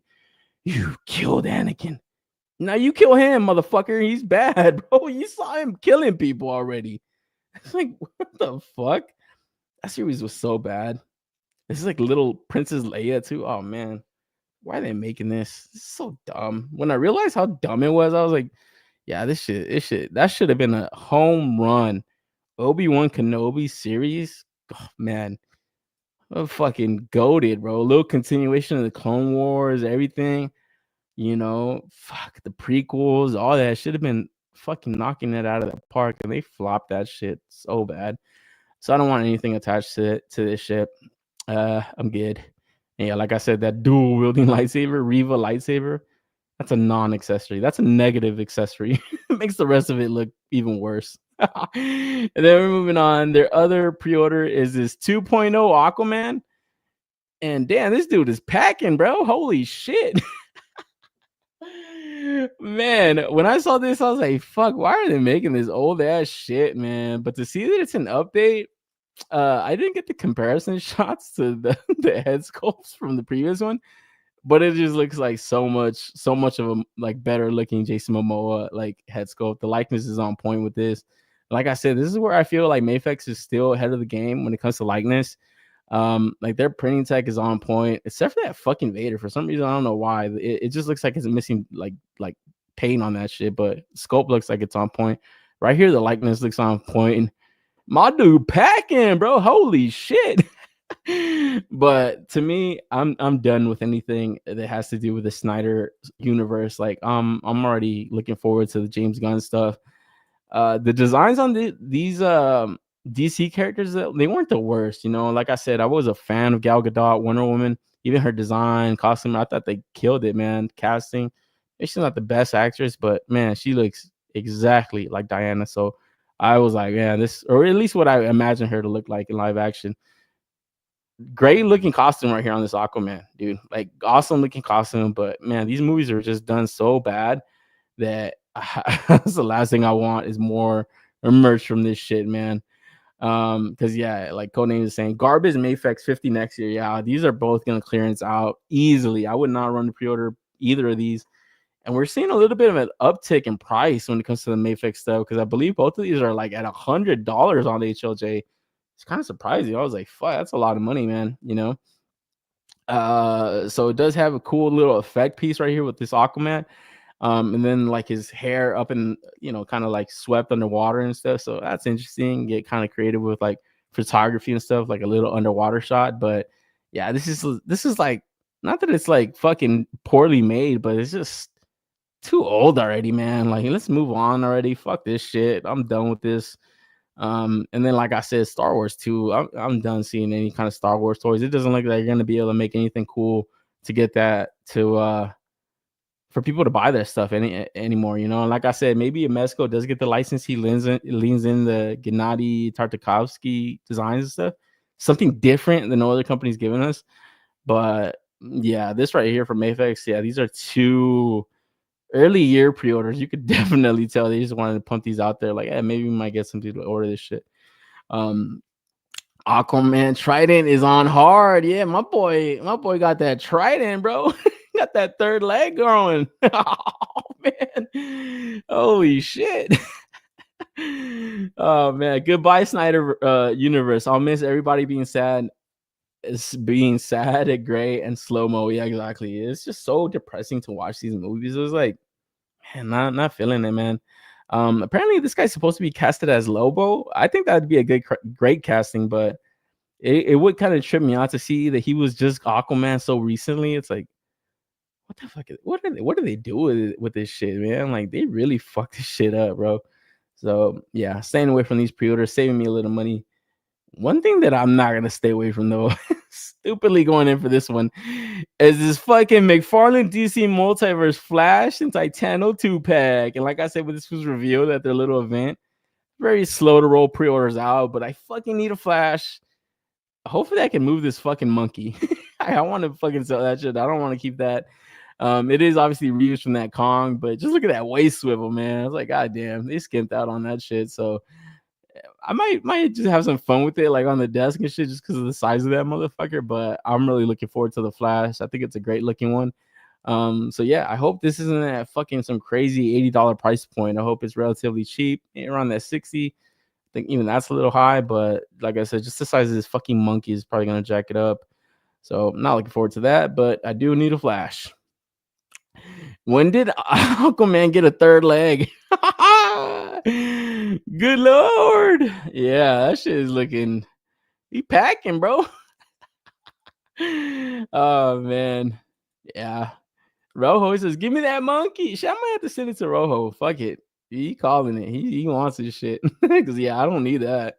I don't need that at all. So I think I'm good on that. But that Flash, I need that shit, man. McFarlane is molding the crap out of that Kong. He even kept the whole claw marks on his chest. Yeah. So I got a little reuse in there, different arm, at least hand and shit, little different head change and stuff. So different figure, different release. Keeping it with DC though, move on to this Dark Knight Vigilante from Muff Toys, aka Beyond 6 Inches Chaos line. And man, I gotta say, man, this fucking Batman looks so fucking dope. But like we said when we brought up these original images, it's like, do we really need another Batman? I don't think so. Do we want another Batman? If it looks this good, probably, man. Because yeah, this Dark Knight inspired. It's hitting it, man. Just the heft to this boy, like chunky looking piece.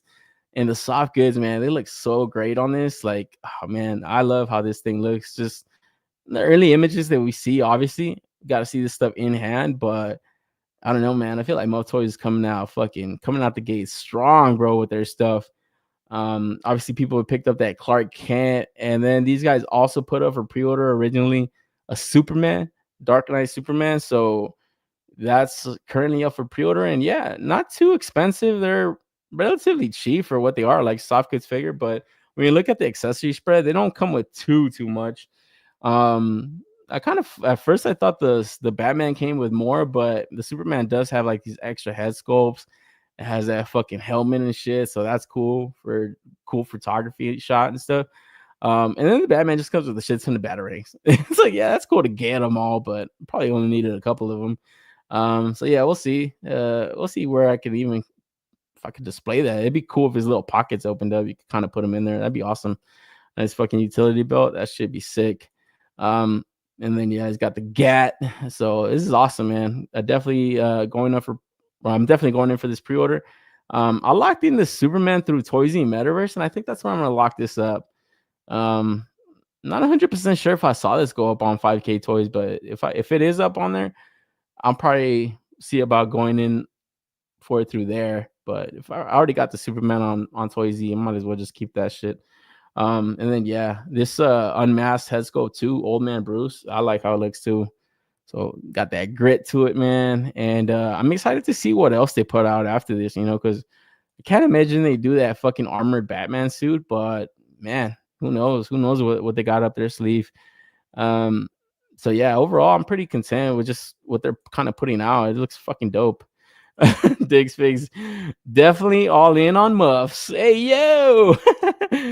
Fighting codenames, too many Batman. There's no such thing. There's no such thing according to these toy companies, man. It is, right? It's fucking too much, dude. It's like, god damn it. Between this TMNT, it's like, fuck, man. Sometimes I'm always like, I don't want to talk about this shit. I just don't want to talk about it anymore. Please, I don't want it to. But it's like another one, and it looks good though. It's like, man, how can you not bring this up? It shit just looks dope. And how can you not pre-order it either? It might be too many Batmans. It might be too many, way too many, man. But I don't know, man. I hate to have FOMO on some of these because they're looking on point. It just bums me out that I've gone in for so many McFarlanes. Oh, it's like, fuck. Let's just put those towards the back of the shelf. I don't want to ever put stuff in bins. Like, fuck that shit, man. If I'm not going to display it, I don't want it. That Marv is going to be great. Yeah, the Marv that they showed off. So, yeah, we got to wait to see more stuff from them. But I'm glad that they're at least knocking out the Batman and Superman and them coming out looking good. So hopefully in hand, they are hitting that shit. I'm going to be taking a look at that. It comes with Batman's signature handgun. Yeah, I know. Shit. What is that shit? A Luger pistol? Yeah, too many Batmans. McFarlane tells you to hold his beer. Exactly. It's like, hold my beer, motherfucker. Probably see another one next week, man, from some company. And then, like I said, Toy Fair around the corner. What happens if Hasbro gets a DC license? You think people are not going to buy a Batman Hasbro, Marvel Legend esque? See what people been fucking dying to get. So we gotta wait to see how these licenses shuffle around and stuff. Stupid ass fucking ghost head. Oh man. But yeah, we gotta wait to see where these things shuffle around and stuff. But third party, them motherfuckers don't give a fuck. They're gonna make whatever it is, man. And then, like I said, it's always Batman and fucking TMNT, man. Because bringing it back, Turtles got to be on the toy show, bro. There's got to be some turtle talk on the toy show, man. Because if there isn't, it's not a legit toy show. Because next up, we got the Teenage Mutant Ninja Turtles Casey Jones from JOYTOY. Now, these are 1/18 scale.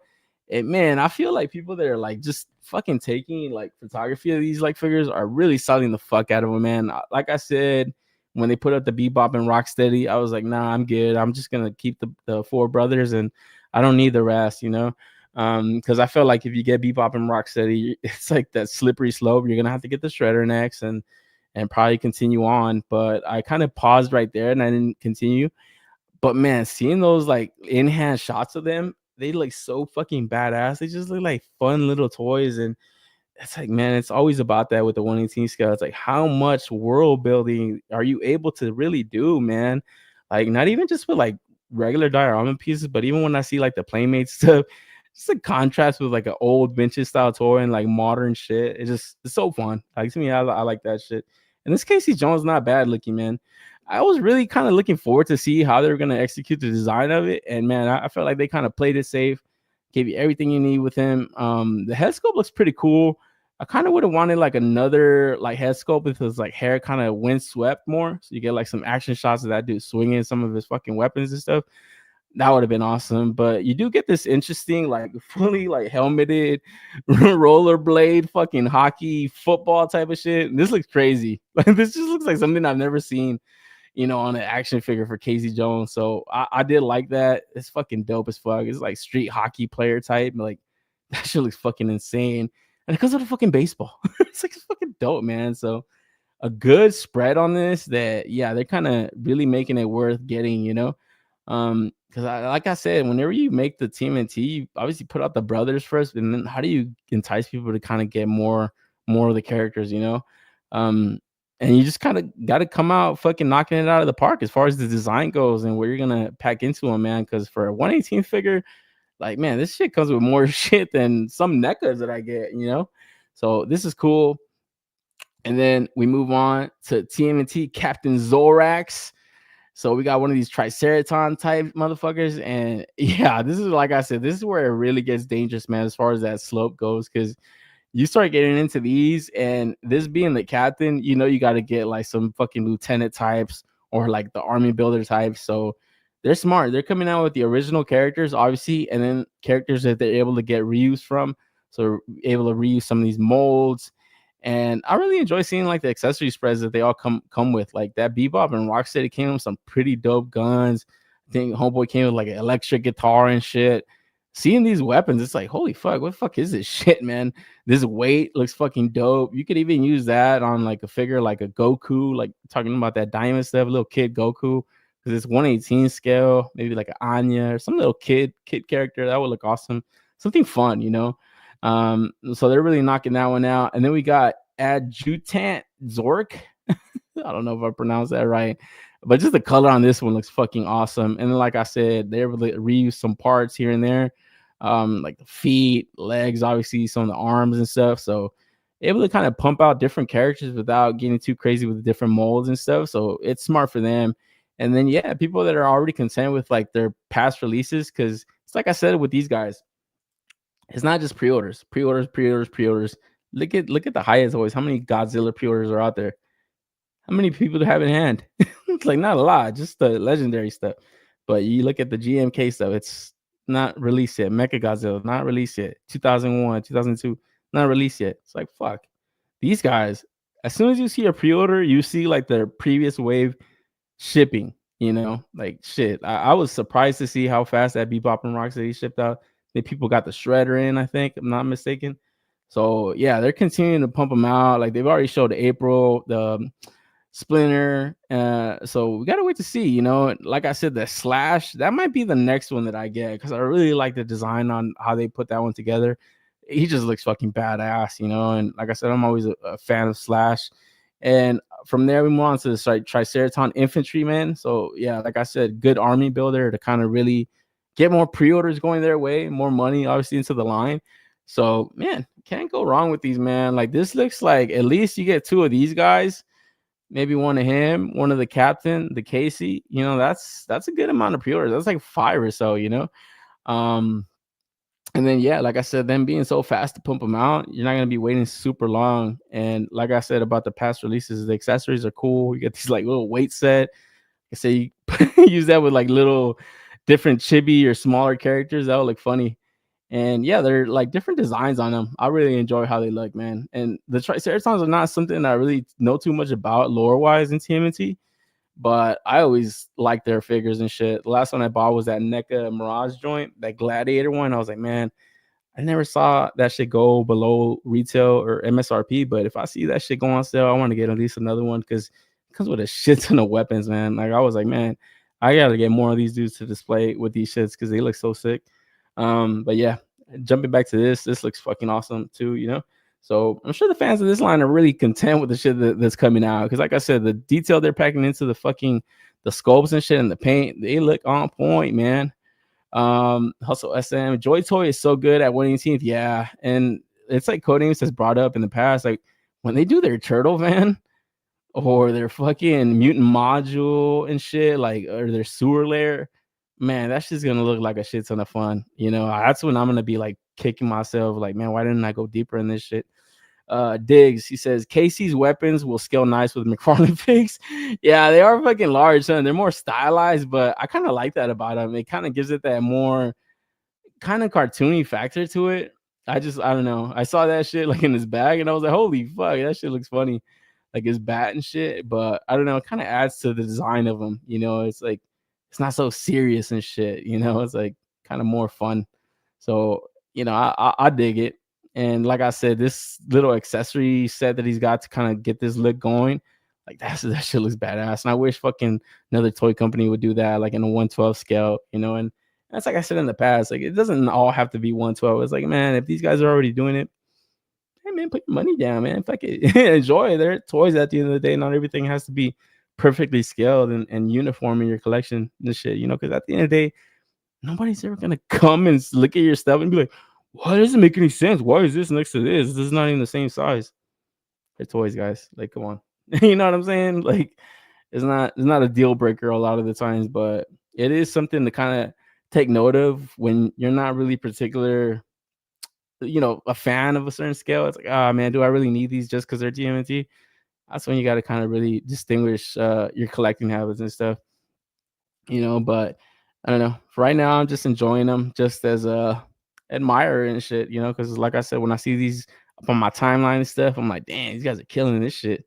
And I always find joy in that, man, you know, just kind of seeing what other people are picking up too. You know, you don't got to get everything yourself.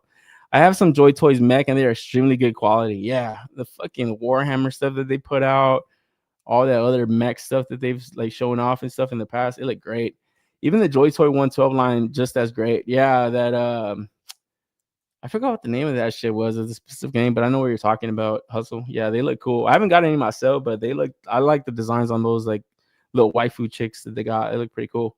Still no JOYTOY Splinter. They can still do Baxter Stockman or Usagi or Last Ronin inspired designs.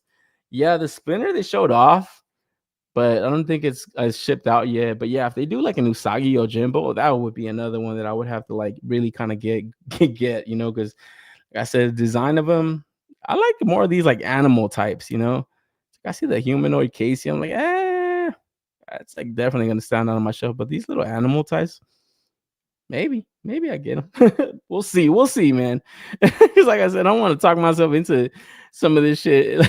Shit gets expensive sometimes. I'm like, fuck. I was like, I say, why the fuck did I get this goddamn MEZCO, dude? I was like, really, dude?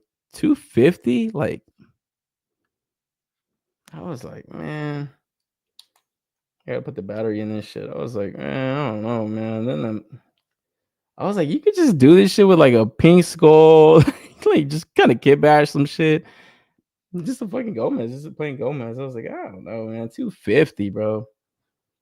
I'm gonna start looking at my pre-orders fucking more closely because I don't want to get it all this bullshit. Not happy with, you know, because for 250 I could have got some other shit. Frontline chaos, yeah. Shot the hustle, yeah. That's the line.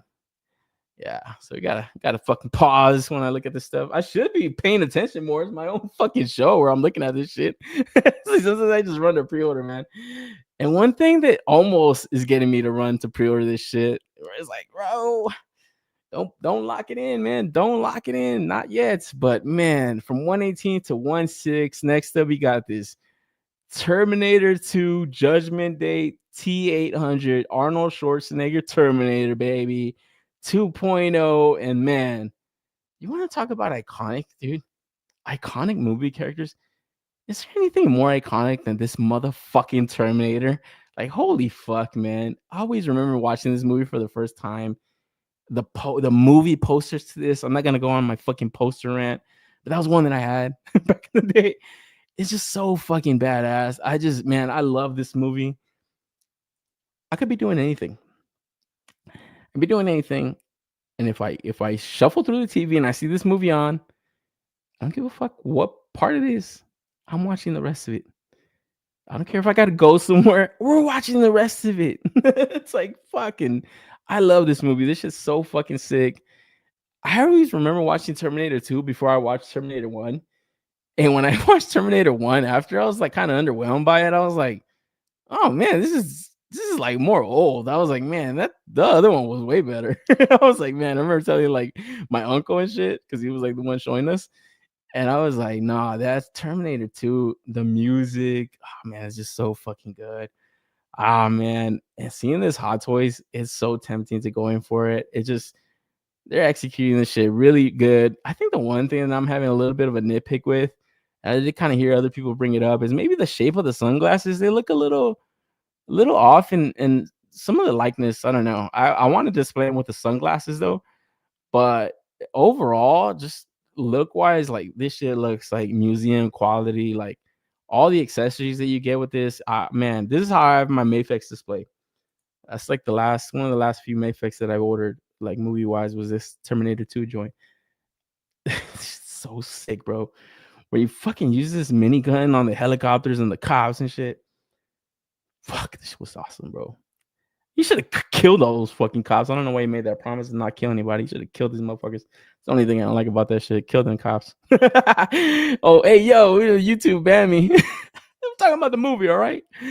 But man, like I said, you get all these accessories. You're gonna be able to display them in different ways. The fucking flower box shotgun. Come on, man. Come on, bro. This is sick. This is fucking awesome. Yes. T2. For it to be $290 on Sideshow, I said, hold up. Why the fuck did I pre-order this stupid Gomez? I could be putting my money to something awesome like this. Because like I said, the more I look at these pictures, it's like, oh man, I display them like this. No, I display them like this. I display them like this. These look so fucking badass. It's like the sawed-off shotty. Like, man, come on, bro. Like, come on. This is fucking on point. Like I said, just look at this, bro. Cold ass display right there. Like, man, so fucking awesome. I'm very tempted to go in for this pre-order, man. Because like I said, $290 on Sideshow, about $304 or something on Big Bad Toy Store. I feel like this is gonna be one that's gonna sell pretty fast, and I probably won't see this go cheaper than $480 or so in the aftermarket once it sells out. But going to the likeness, like I said, that likeness without the sunglasses, I don't know, it's not bad. You know, it's not, I don't know, something about it kind of looks a little bit off, you know, but like I said, I wouldn't want to display him with the sunglasses. I don't know, I had to get a side-by-side image of the movie sunglasses in this, and I think they're on point. I think they're close enough. But I was watching Justin's collection. He always does. That's like my go-to guy for like Hot Toys videos and stuff. He does like cool breakdowns, and he has like a photographer out there in like Hong Kong, I think. And they go to one of the Hot Toy stores, and he's able to kind of get the in-hand images of him, and then he'll break down the figure. And he kind of pointed that out. And once he said that, I was like, "Fuck, is that shit accurate?" It kind of threw me off. I was like, God damn it. So I couldn't unsee it now, you know, but other than that, it looks so fucking awesome. That scene where he slices open his fucking arm and he fucking shows this hand. It's just so sick. I still remember the fucking wife and the husband like just looking at that shit like, holy fuck. It's so insane, bro. Fucking Sarah Connor's psychotic ass right there smoking fucking cigarette after cigarette.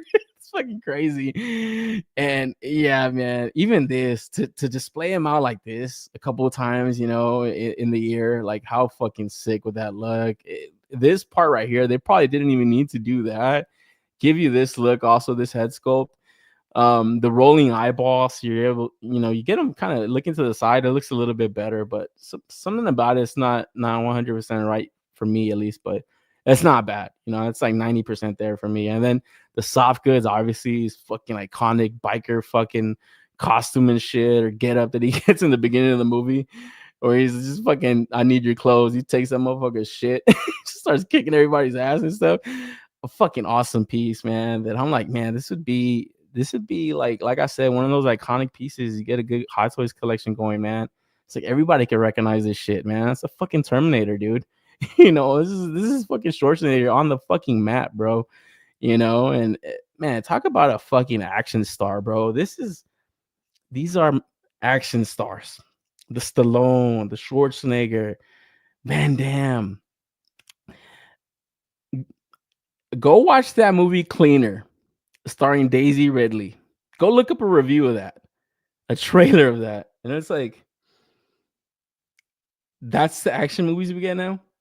A Die Hard remake with a girl that weighs like 110 pounds. Like, come on, bro. Like, nothing against Daisy Ridley, but come on, bro. Like, this is the shit we used to get. We used to be a proper country getting dope shit, man. What happened? What happened to us?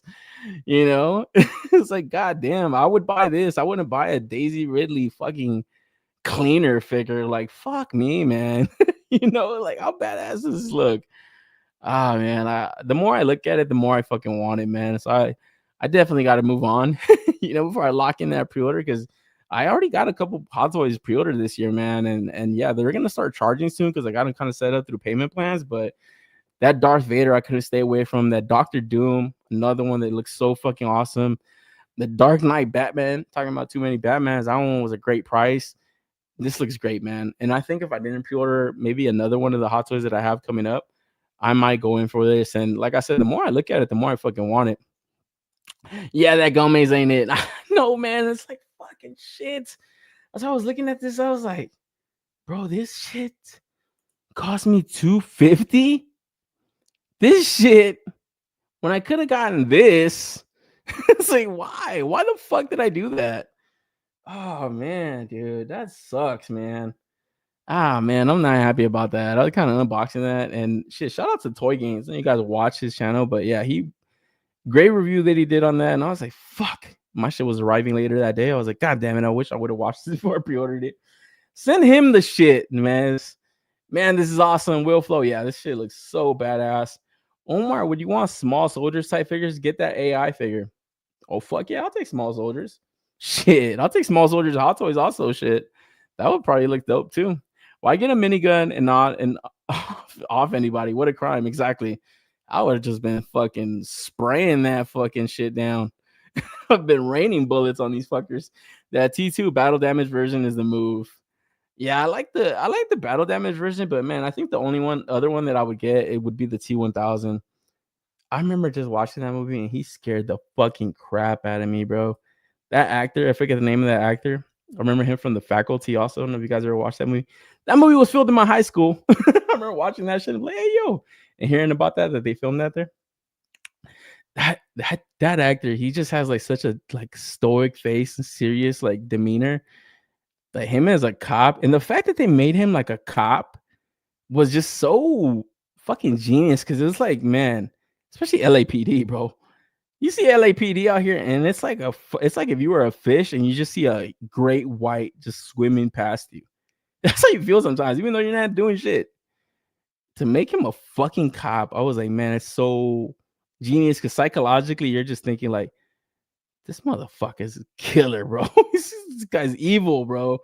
Like, this is scary shit when he came onto the scene. And yeah, like I said, that would probably be the only other one that I would get, but I would definitely want this like fucking fresh look Terminator. Just like I said, you get him displayed out here with the fucking flower box. Boom, motherfucker. Got something for your ass. That scene where he's walking through the mall, just fucking blasting people. It's crazy, man. You know, the helicopter that flies underneath the bridge on the freeway. Like, man, that shit, that's fucking craziness, dude. That, man, you don't see that in movies nowadays. Honestly, I would have been freaking out just like them. Yeah. Fuck yeah, dude. All the scenes in it, there's so many iconic scenes in that shit. Like I said, at the beginning where he gets the clothes and stuff, he just starts fucking whipping some ass. Like, man, that's crazy. But the scene where he's walking through the mall, the cop's already there, the T-1000, and he's like, have you seen this? Have you seen this boy? And he's like, no, I haven't seen him. And he's like, hey, yo, they're looking for you. He's like, who? Cops. And I was like, hey, mister, that kid you were in. He just shows the fucking kid. He's like, fuck you, little lying piece of shit. Oh, man. Yeah, I don't know, man. Seeing this, might have to splurge a little bit, man. Might have to splurge, bro. Fuck. I'm here for a good time, not a long time. That MEZCO bike was 1.6, perfect fit to this figure. Yeah, man, exactly. I'll probably use that for my Terminator. Now you mentioned it, but I got the Mayfix joint, man. So I don't know. We'll see. We'll see again. Like I said about the JOYTOY, you can't. Sometimes you gotta just admire shit from afar, man. You know, but this would be a fucking awesome one, man. I don't know. You know, wait to see. I might still lock it in. I still got a little bit of time before this thing ships out, and yeah, we'll wait to see it, man. And then also keeping it with 1.6, looks like Mondo's teasing their X-Men 97 Wolverine. So you'll probably be seeing this next week. Like I said, man, I feel like I talk about a Mondo pre-order every week, and I'm like, man, I don't know, man. I don't know if they're hitting it, man. So we gotta wait to see this next week. It looks like it's gonna be easy reuse from their past Wolverine, maybe different head sculpt, a few different accessories, maybe tweak the design a bit. But yeah, we'll be taking a look at that next week. Cause then, yo, keeping it with Marvel. Obviously, big news this week. Marvel Legends are so back, baby.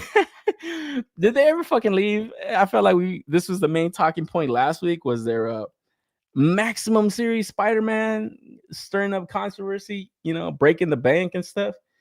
This week, it looks like we had more Spider-Man stuff to talk about, man. But is it too much? You know, we're just talking about too much Batman. Is this too much Spider-Man? Is this a little bit late to the party? Is this necessary? Let's take a look, guys, because, yo, man, seeing this, like I said in the past, every time Marvel Legends or Hasbro just do any kind of live stream, any kind of pulse event, I always get excited, man. I'm always like, hell yeah, more new shit. Easier to put a show together. I do this fucking show, so it's obviously easier to put a show together. I never really know what to expect. Obviously, there's like leaked lists around all the time. You got days displaying model behavior. You got Rectangular always putting out leak lists. Great stuff that they do getting that information, man. It's crazy. They're always like 100% on point with that stuff most of the time. I never really pay too close attention to that, so I always kind of want to come into this just open-minded to see, yo, what's next? What are they going to show off? So seeing this Gamerverse wave, I was like, oh man, some of the least favorite Marvel Legends, not just for myself, but a lot of the collectors out there, not really like the favorite stuff, because it doesn't really look like Marvel really invests a lot into the figures that they put into the Gamerverse, you know. I think if they ever did Marvel vs. Capcom 2 Gamerverse editions, man, I think that shit would sell like crazy, man. I think they would get a shit ton of pre-orders. But we get to look at his entire Spider-Man wave from Spider-Man 1 and Spider-Man 2 PlayStation games. And I gotta say, man, like I said, I don't video game, but I've always heard the hype on that game, especially Spider-Man 2. I was like, wow, a lot of people are really digging this shit, huh? I was like, this shit's pretty awesome. I heard it was a woke fucking piece of shit later on from other people, but we'll see. We'll see how many people like it when we talk about the figures. So kicking it off, they kicked it off the Spider-Man 1 villain, Kingpin. And I gotta say, man, when they revealed this, I was like, hey, this looks actually kind of cool, man. But the one thing that I just wasn't really a fan of is just the color on his suit, man. It's like whenever I see Kingpin, I just think of classic white tux, you know, white suit. This right here is just something different, but it's still cool enough because it is slightly different from that retro card bag joint that they did, that bath that they did a few years ago. So it's kind of tweaked around. They got some reuse from that Mr. Fix-It Hulk. So definitely get like different proportions on the body. His hands are fucking huge as fuck. They got this dope pinky ring on one of them. And the head sculpts look pretty cool, man, that I would even see if they could pop on the older Kingpin, you know? So this one right here, I was actually not too mad at, man. I thought this one actually looked pretty cool outside of the color of the suit, obviously. So yeah, like I said, outside of the color of the suit, I was like, it's not too bad. Not off to a bad start, you know? Obviously the size of this character is going to be a little bit more priced up than the average legend. Before these would have been like baths, but right now when we get into the wave, it doesn't look like they're going to be doing baths anytime soon, man. Are they really going away? Maybe. Because going into this is obviously a deluxe scale figure, so I believe this is going to be priced up at $40. But like I said, it is another one for the shelf. Classic villain, classic Spidey villain. Maybe not in the most classic look, but it is something different to kind of dress up the shelf differently. And this is going to be exclusive to Amazon. Not up for pre-order yet, but just in a few weeks it should be going live. So be on the lookout for that. And like I said, this is going to be at $40. So they kind of kicked off the stream. A couple of exclusives, because next up we got this Spirit Spider. And apparently this is one of the skins from the Spider-Man 1 game. And when I saw this shit, I was like, oh man, we're going to be in for a long one, guys. Because design-wise, I don't know. I guess it's just the way video games are now. It's like DLC, skins, and more money to a game you already bought. So you just got to put more money down. It's like endless amounts of money being spent on these games sometimes for just different skins. Call me crazy, but I remember playing video games back in the day. You used to just unlock this stuff. You just play the game, and you play so much, it rewarded you with unlockables. Maybe that's still the case, but a lot of the times motherfuckers are buying this shit where I just think it's just outrageous. So to buy an action figure also of it, I don't know, man. I just think it's just unnecessary, you know. And if it didn't already deem that Supreme Optimus Prime action figure overdose, I think I could apply that tag to a number of these figures right here, man. Because this Spirit Spider, like, it just, to me, it just doesn't look, I don't know. It's not what I think of when I think of Spider-Man. It just, to just see this old ass, like, Marvel Legends body and shit. It's like, it's not even like, that old either. Like, you know, at least they're giving you like pinless arms and legs. The body itself, yeah, it's pretty old, but, you know, they're kind of updating a little bit of the tech into this shit, but it still just looks super fucking old. You know, the paint on this is interesting. It's got like this gradient on the arms and legs, but like I said, it's just not something I think of when I think of Spider-Man. This is just unnecessary to me, where the head sculpt might be interesting to kind of kit bash on something else.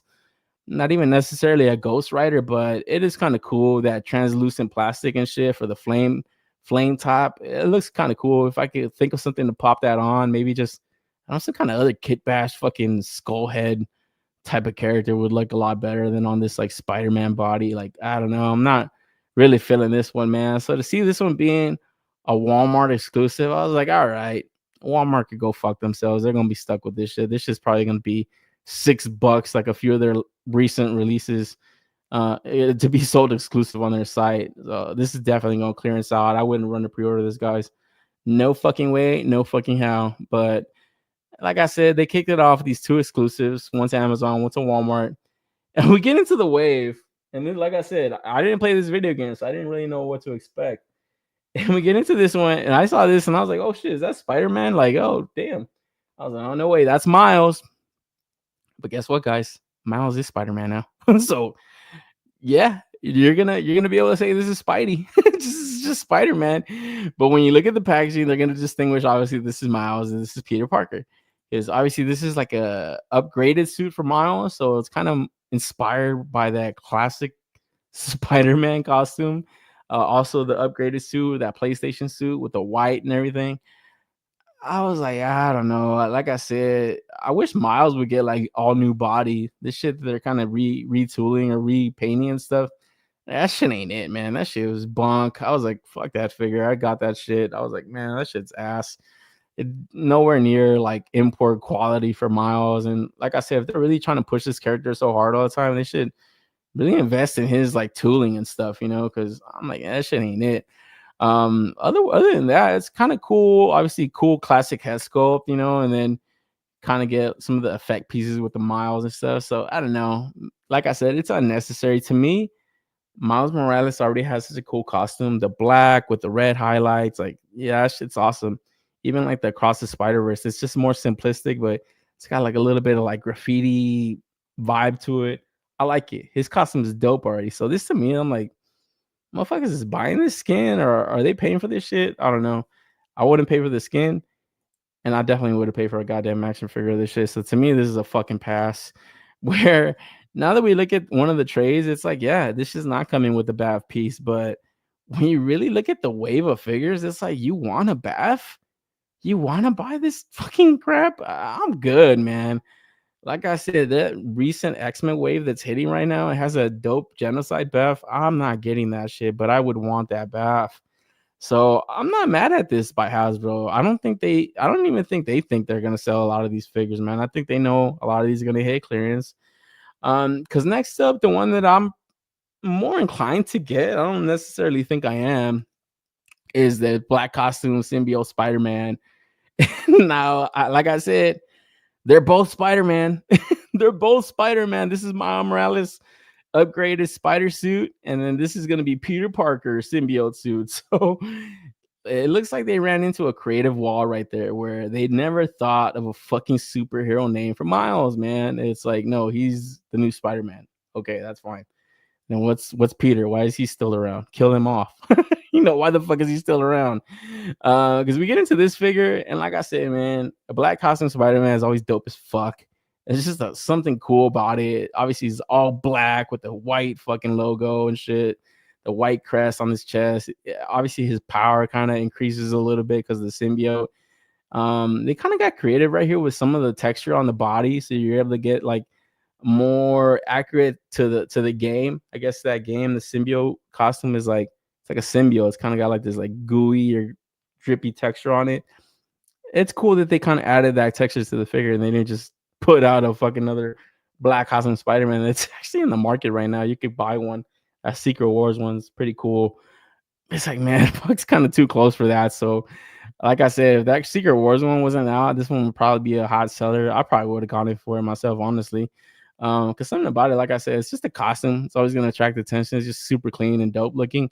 But to me, it's a pass. I don't need it. I don't fucking need it. So far, 0 for 2. And like I said, I'm pretty happy that there's no BAF in here. There's no BAF piece.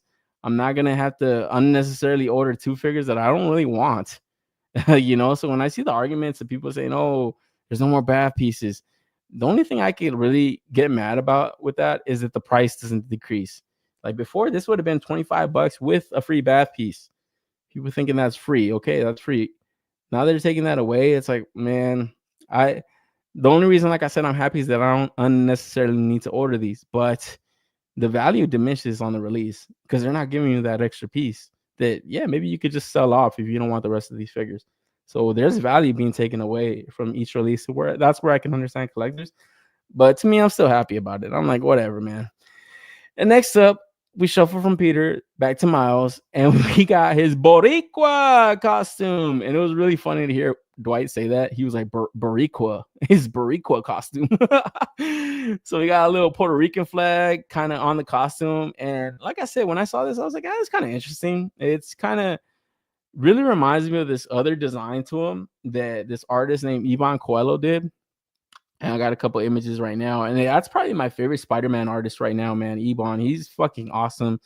Dynamic fucking like artwork that he does.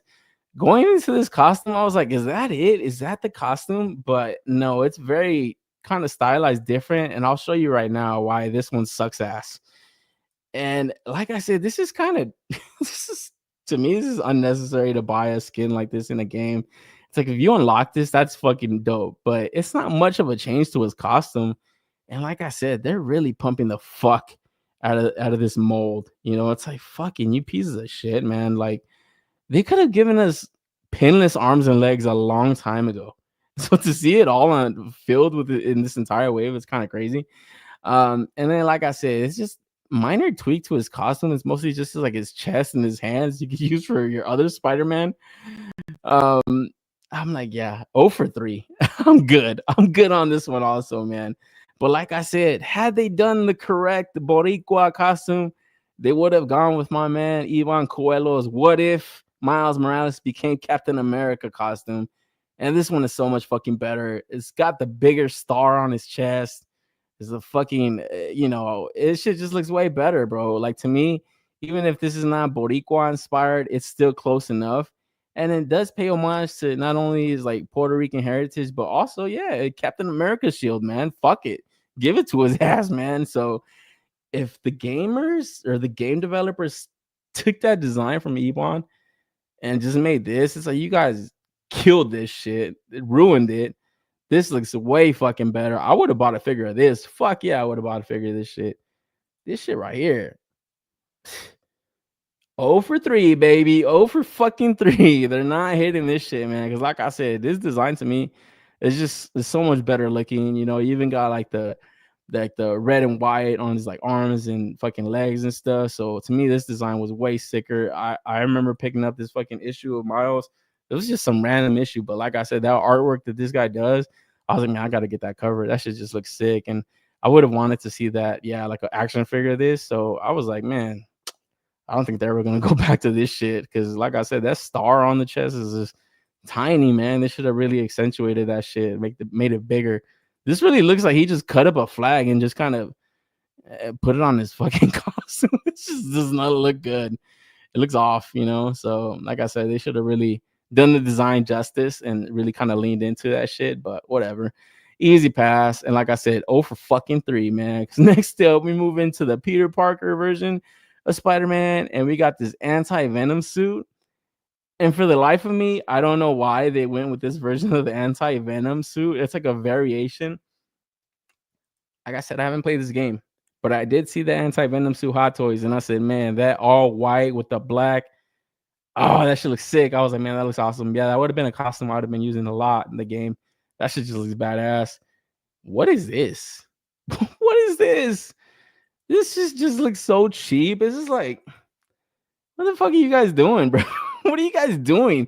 Maybe don't make these crappy action figures and then drop the price of the good ones like that Maximum series. How about that? How about you don't waste cost on this crap? Because nobody wants this. This looks like shit. This looks like super old. When I see these like images and to see a whole Spider-Man wave of it, it's like, man, bro, this is like, man, you really gotta be addicted to buying this shit to buy this entire wave. Like, you got a problem. You need help. Because this is just too much Spider-Man, dude. Like I said, and for them to not even pick the cooler costume, I'm like, man, and it's something that people can say, like, well, they put the sucky one out first, and they put the one they want, the one that people want after to get, double the purchase. I was watching Dave's Model Behavior, and he brought up an interesting point. If this wave doesn't sell, which it might not, you think they want to go back and make anything related to that game? Probably not. So why not make the good one, guys? Like, seriously, like when I saw this, this would have been the only one that I would have gotten had they made this costume. It just looks way fucking better, bro. It just looks badass. Like, that's what I think of when I think of anti-Venom. Like, anti-Venom anything. Not this fucking... I was like, this is like Radar Spider-Man, or what am I looking at here? I was like, nah, this looks ass. That this would be like one you put on your Spider-Man shelf way in the fucking back, in the back corner where you're not even gonna see that shit. You don't want to see that shit. It looks like shit. That I think in person it's gonna look even worse. It's just gonna look like a glossy fucking mess. No. When I see this, I'm like, nah, this is not it, man. So to see that they splurge out with all the hands in this shit, and then sometimes you get accessories in other releases that you don't get shit. It's like, why are you guys doing it for this crappy one? And like I said, they would have got me for this costume. And maybe they do come out with it like a deluxe version of this, because from my understanding, his power set was like kind of obviously with the symbiote or whatever the fuck anti-Venom suit. He's able to kind of do all these like different kind of things. But this right here looks like shit. I was like, why would they pick this one? I was like, man. And when they announced this wave, when they started showing off the figures of this, I was like, okay, they're gonna get to this. Obviously, they're not idiots. Hot Toys did it. Like, yeah, they're gonna get to this one. And I saw it go by, and then when he said anti-Venom suit, I was like, why not even run a poll? Run a poll. Ask the fans, hey guys, you guys play this game? what are your favorite costumes? What are your favorite DLC costumes? Instead of letting Dwight and Ryan pick, it's like ask the fans. I guarantee you this would have been one of the higher selling ones for at least Peter. Because Miles got his own set. Because next though we move into the Brooklyn 2099 suit, and man, like I said, 0 for 3, 0 for 4, 0 for 5. Is this 0 for 4 or 0 for 5? I already lost track because they're all misses to me, man. Laser pencil out Spider Smurf. Oh, it's just an ugly suit, right? It's like, man, am I tripping? Like, yo, what the fuck are we doing? Yeah, like I said, I thought it was like, in Batman when he's like that radar vision, he sees them all blue and shit. I'm like, what's going on here? So I don't know. We move in though, like I said, into this 2099 Brooklyn Miles suit, and I was like, oh, this is something different. He's got like cargo pants. Okay, I could see some kid bashing going on with this. Get more like commando style Spider-Man. I don't know, just my own headcanon type of thing. But like I said, it's still something I'm gonna pass up on. Like that glossy finish, it doesn't look right. Like the colors don't even pop on this. Like that red is just so muted. If it would have been like a bright, vibrant red, like man, that would have looked so sick. Like I said, I don't play this game, but if that would have had like a light up feature in the game, that would have been awesome. Obviously, I don't know how they would pull it off on here on the figure, but it needed something different right there. Like I can't even see the eyes right here because the fucking glare on the lighting that they took. It just looks like, I don't know, man. For it to be such a different kind of design, it just still looks so plain Jane. Like I'm like, man, what the fuck? So, like I said, I'm good. I was like kind of at this point, when I see it this bad, I'm like relieved. I'm relieved. I say no, I'm save money. I'm not spending any money. They're not getting me for anything, It's like that last X-Men wave that I was just talking about. I was like, man, these motherfuckers are gonna have a cool bath. They're gonna have a cool bath because this wave looks like complete shit. I was like, I don't want any of these. The only one that I did want actually was the Marrow, and I'll still get her. But this right here, it's like a sense of relief. I'm like, man, let it go. Just let it pass by. You don't got to get any of these. I'm not going to miss out. For like I said, you get crazy with your Spider-Man shelves. That's perfectly fine. This is a good amount of Spider characters. But man, I guarantee you these are all going to be towards the back. None of these are iconic suits. They look like fucking bottom of the barrel suits where I'm like, man, every time I heard people talking about this game was like all the dope costumes that you could get. And I was like, okay, to see a whole wave of them and I'm not interested in any of them. I was like, man, really? Was that game that hot? That fucking man-jawed Mary Jane? She fucking looked ugly as hell. I was like, I don't know. And then apparently this is the video game where one of the side missions is you have to ask, no, not you have to ask, but you have to help somebody ask another guy out to prom. And then you have to watch the whole thing play out. You have to watch this dude ask another dude out to prom. That's propaganda, guys. That's brainwashing. That's brainwashing coming from Canada, guys. I hope you know that. It's coming from Canada. That's brainwashing, guys. So if you play this game, go to therapy, talk it out, get that shit wiped from your fucking memory bank, bro, because you guys are brainwashed. And like I said, when I heard the hype on this game, I was like, man, it sounds like a cool Spider-Man game. I think the swing through the city is like the funnest shit because it's like you never get to experience that in real life. Obviously, you're not Spider-Man. So get a game, it's like, hell yeah, the more realistic it feels, the better. But overall, I was like, man, this design looked like shit, bro. Yeah. Save your bread, wait for RossCon. You fucking goddamn right. These are RossCon exclusives, guys. 2025 Christmas season. Pull up to the Ross, get your Spider-Man fill. They're all gonna be there. Run a poll, put the Punjabi prison Spider-Man for a vote. Exactly. Hell in the Cell Spider-Man and Macho Man. Oh yes. See that's what I'm saying. That would be called using your head. That would be called making cool shit for people to buy. I don't know if that's the thought process that they have when they go into this. Like, do we want to make cool stuff? Do we want to make lame shit? Nah, let's make the lame shit. Fuck it. Because then from there, we move into the Black Cat, Felicia Hardy. And I got to say, man, this has got to be one of the ugliest costumes I've ever seen. It's like, where the fuck? Where's the skin, bro? I want to see them fucking things bursting out of her chest, man. Where obviously the sculpt ain't gonna be there anyway. But like I said, the costume on this shit just looks ass, and it makes for an ugly looking action figure. Where it's like I was looking at like video clips of her, and yeah, she does have like that sexy, sexiness to her in the game. She's a fucking lesbian. She's a fucking lesbian in the game, and you don't even get to see her as Peter. You know, like play as Peter. So he doesn't get to go in there for get the swoon in. He doesn't even get any of that. Peter's fucking destroyed in that game. He's got ugly ass man looking Mary Jane. This fine thing Black Cat is a fucking this is not even into guys. So it's like, man, they really just want to fucking throw Peter in the dumpster already, man. And like I said, this is 0 for 5, 0 for 6. I'm good on all these figures, man. Like I said, I'm waiting for like an updated Black Cat comic style. I hope they don't skimp out on that. I hope they really kind of do that same shit they're doing with like the Warbird and all that stuff. We need a really good Black Cat. This right here, I'm good, man. Like I said, the costume wise, I'm like, man, this looks like, what the fuck, dude? This is a tranny Black Cat or what? What's going on? Like even the head sculpt to me, it's like, man, she doesn't even look like sexy or anything. She looks like a fucking old woman in a fucking disco outfit or some shit. It's just not it, man. Lesbo Black Cat is the ultimate cock block to us nerds. Exactly. It's like, come on, dude. And they know that. And like I said, that's brainwashing. That's brainwashing, guys. That's real. Brainwashing is real. It's coming from Canada. Go to therapy. Get that shit sucked out of your fucking mind. It's like you're brainwashed. You don't even fucking know it. Cause yeah, like Ace said, man, this is a fantasy the guys have, man. You're fucking, Felicia Hardy, Black Cat. Come on, guys. She should look smoking hot. She should never look this covered up. No fucking way. Get the fuck out of here. And the Lesbo Dumpster Peter 2025. Exactly. It's like, man, they took his mantle away, made his girl look like a fucking man, and then his side piece don't even like guys anymore. Come on. What are we doing? Peter Sims so hard for man. MJ, he quits being Spider-Man to be with her, them.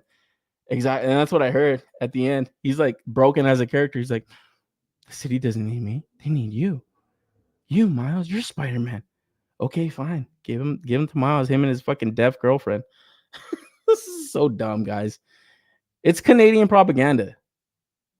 And not all Canadians are bad. Shout out to my man Tyler L. He's one of the few Canadians that I know that I enjoy talking to. But some of these game developers, bro, coming from up north, look into it, guys. It's propaganda, and you're brainwashed if you play this shit. Oh, man. It sounds like I'm joking, but I'm not. I'm completely serious about that, man. Because like I said, 0 for fucking 6, man. Easily passing on this entire wave. And I'm fucking thankful that it doesn't have a bath that I'd be fucking stoked for. But they always want to stick in these huge characters, man. So no bath. Instead, you could cough up $60 for this fucking giant Venom from the Spider-Man 2 game. And I gotta say, man, this thing is very imposing looking, but fuck, since it's such a shit game that I didn't even play anyway.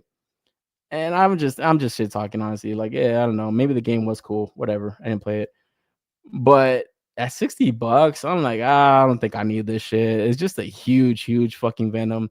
The Hot Toys is fucking something to marvel at. That thing is humongous, bro. That shit, that's like a 15-inch tall figure. It's huge. So to see a Marvel Legends almost at 12 inches, I believe it's going to be like 10.5 or so.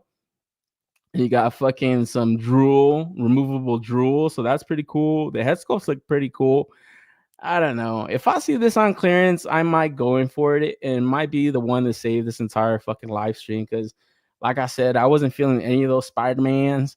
But Venom is such a fucking badass character. I don't even care if this is Harry Osborn, because they couldn't even get that right in the game either.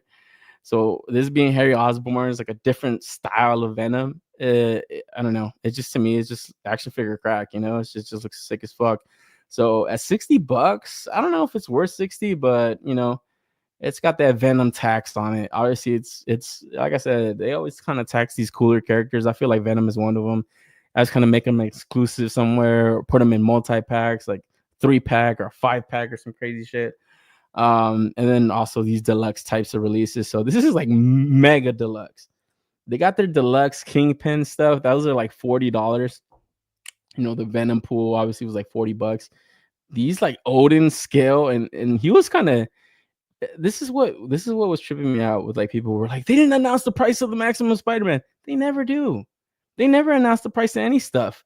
But if you listen to the motherfuckers, you know, I know it's hard to listen to them because they're always kind of corny, telling these corny jokes, but they drop little hints all the time.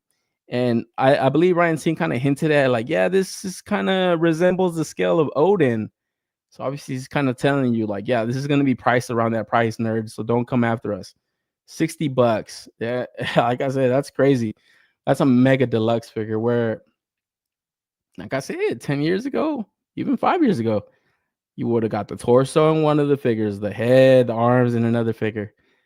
I never really liked that too much because it just locked you into ordering figures you didn't want. But like I said, those parts were free. They were free, you know? So they're taking those parts out. They need to add more accessories into the releases. And then they could charge this up at whatever the fuck they want, and people could decide if they just want to buy this.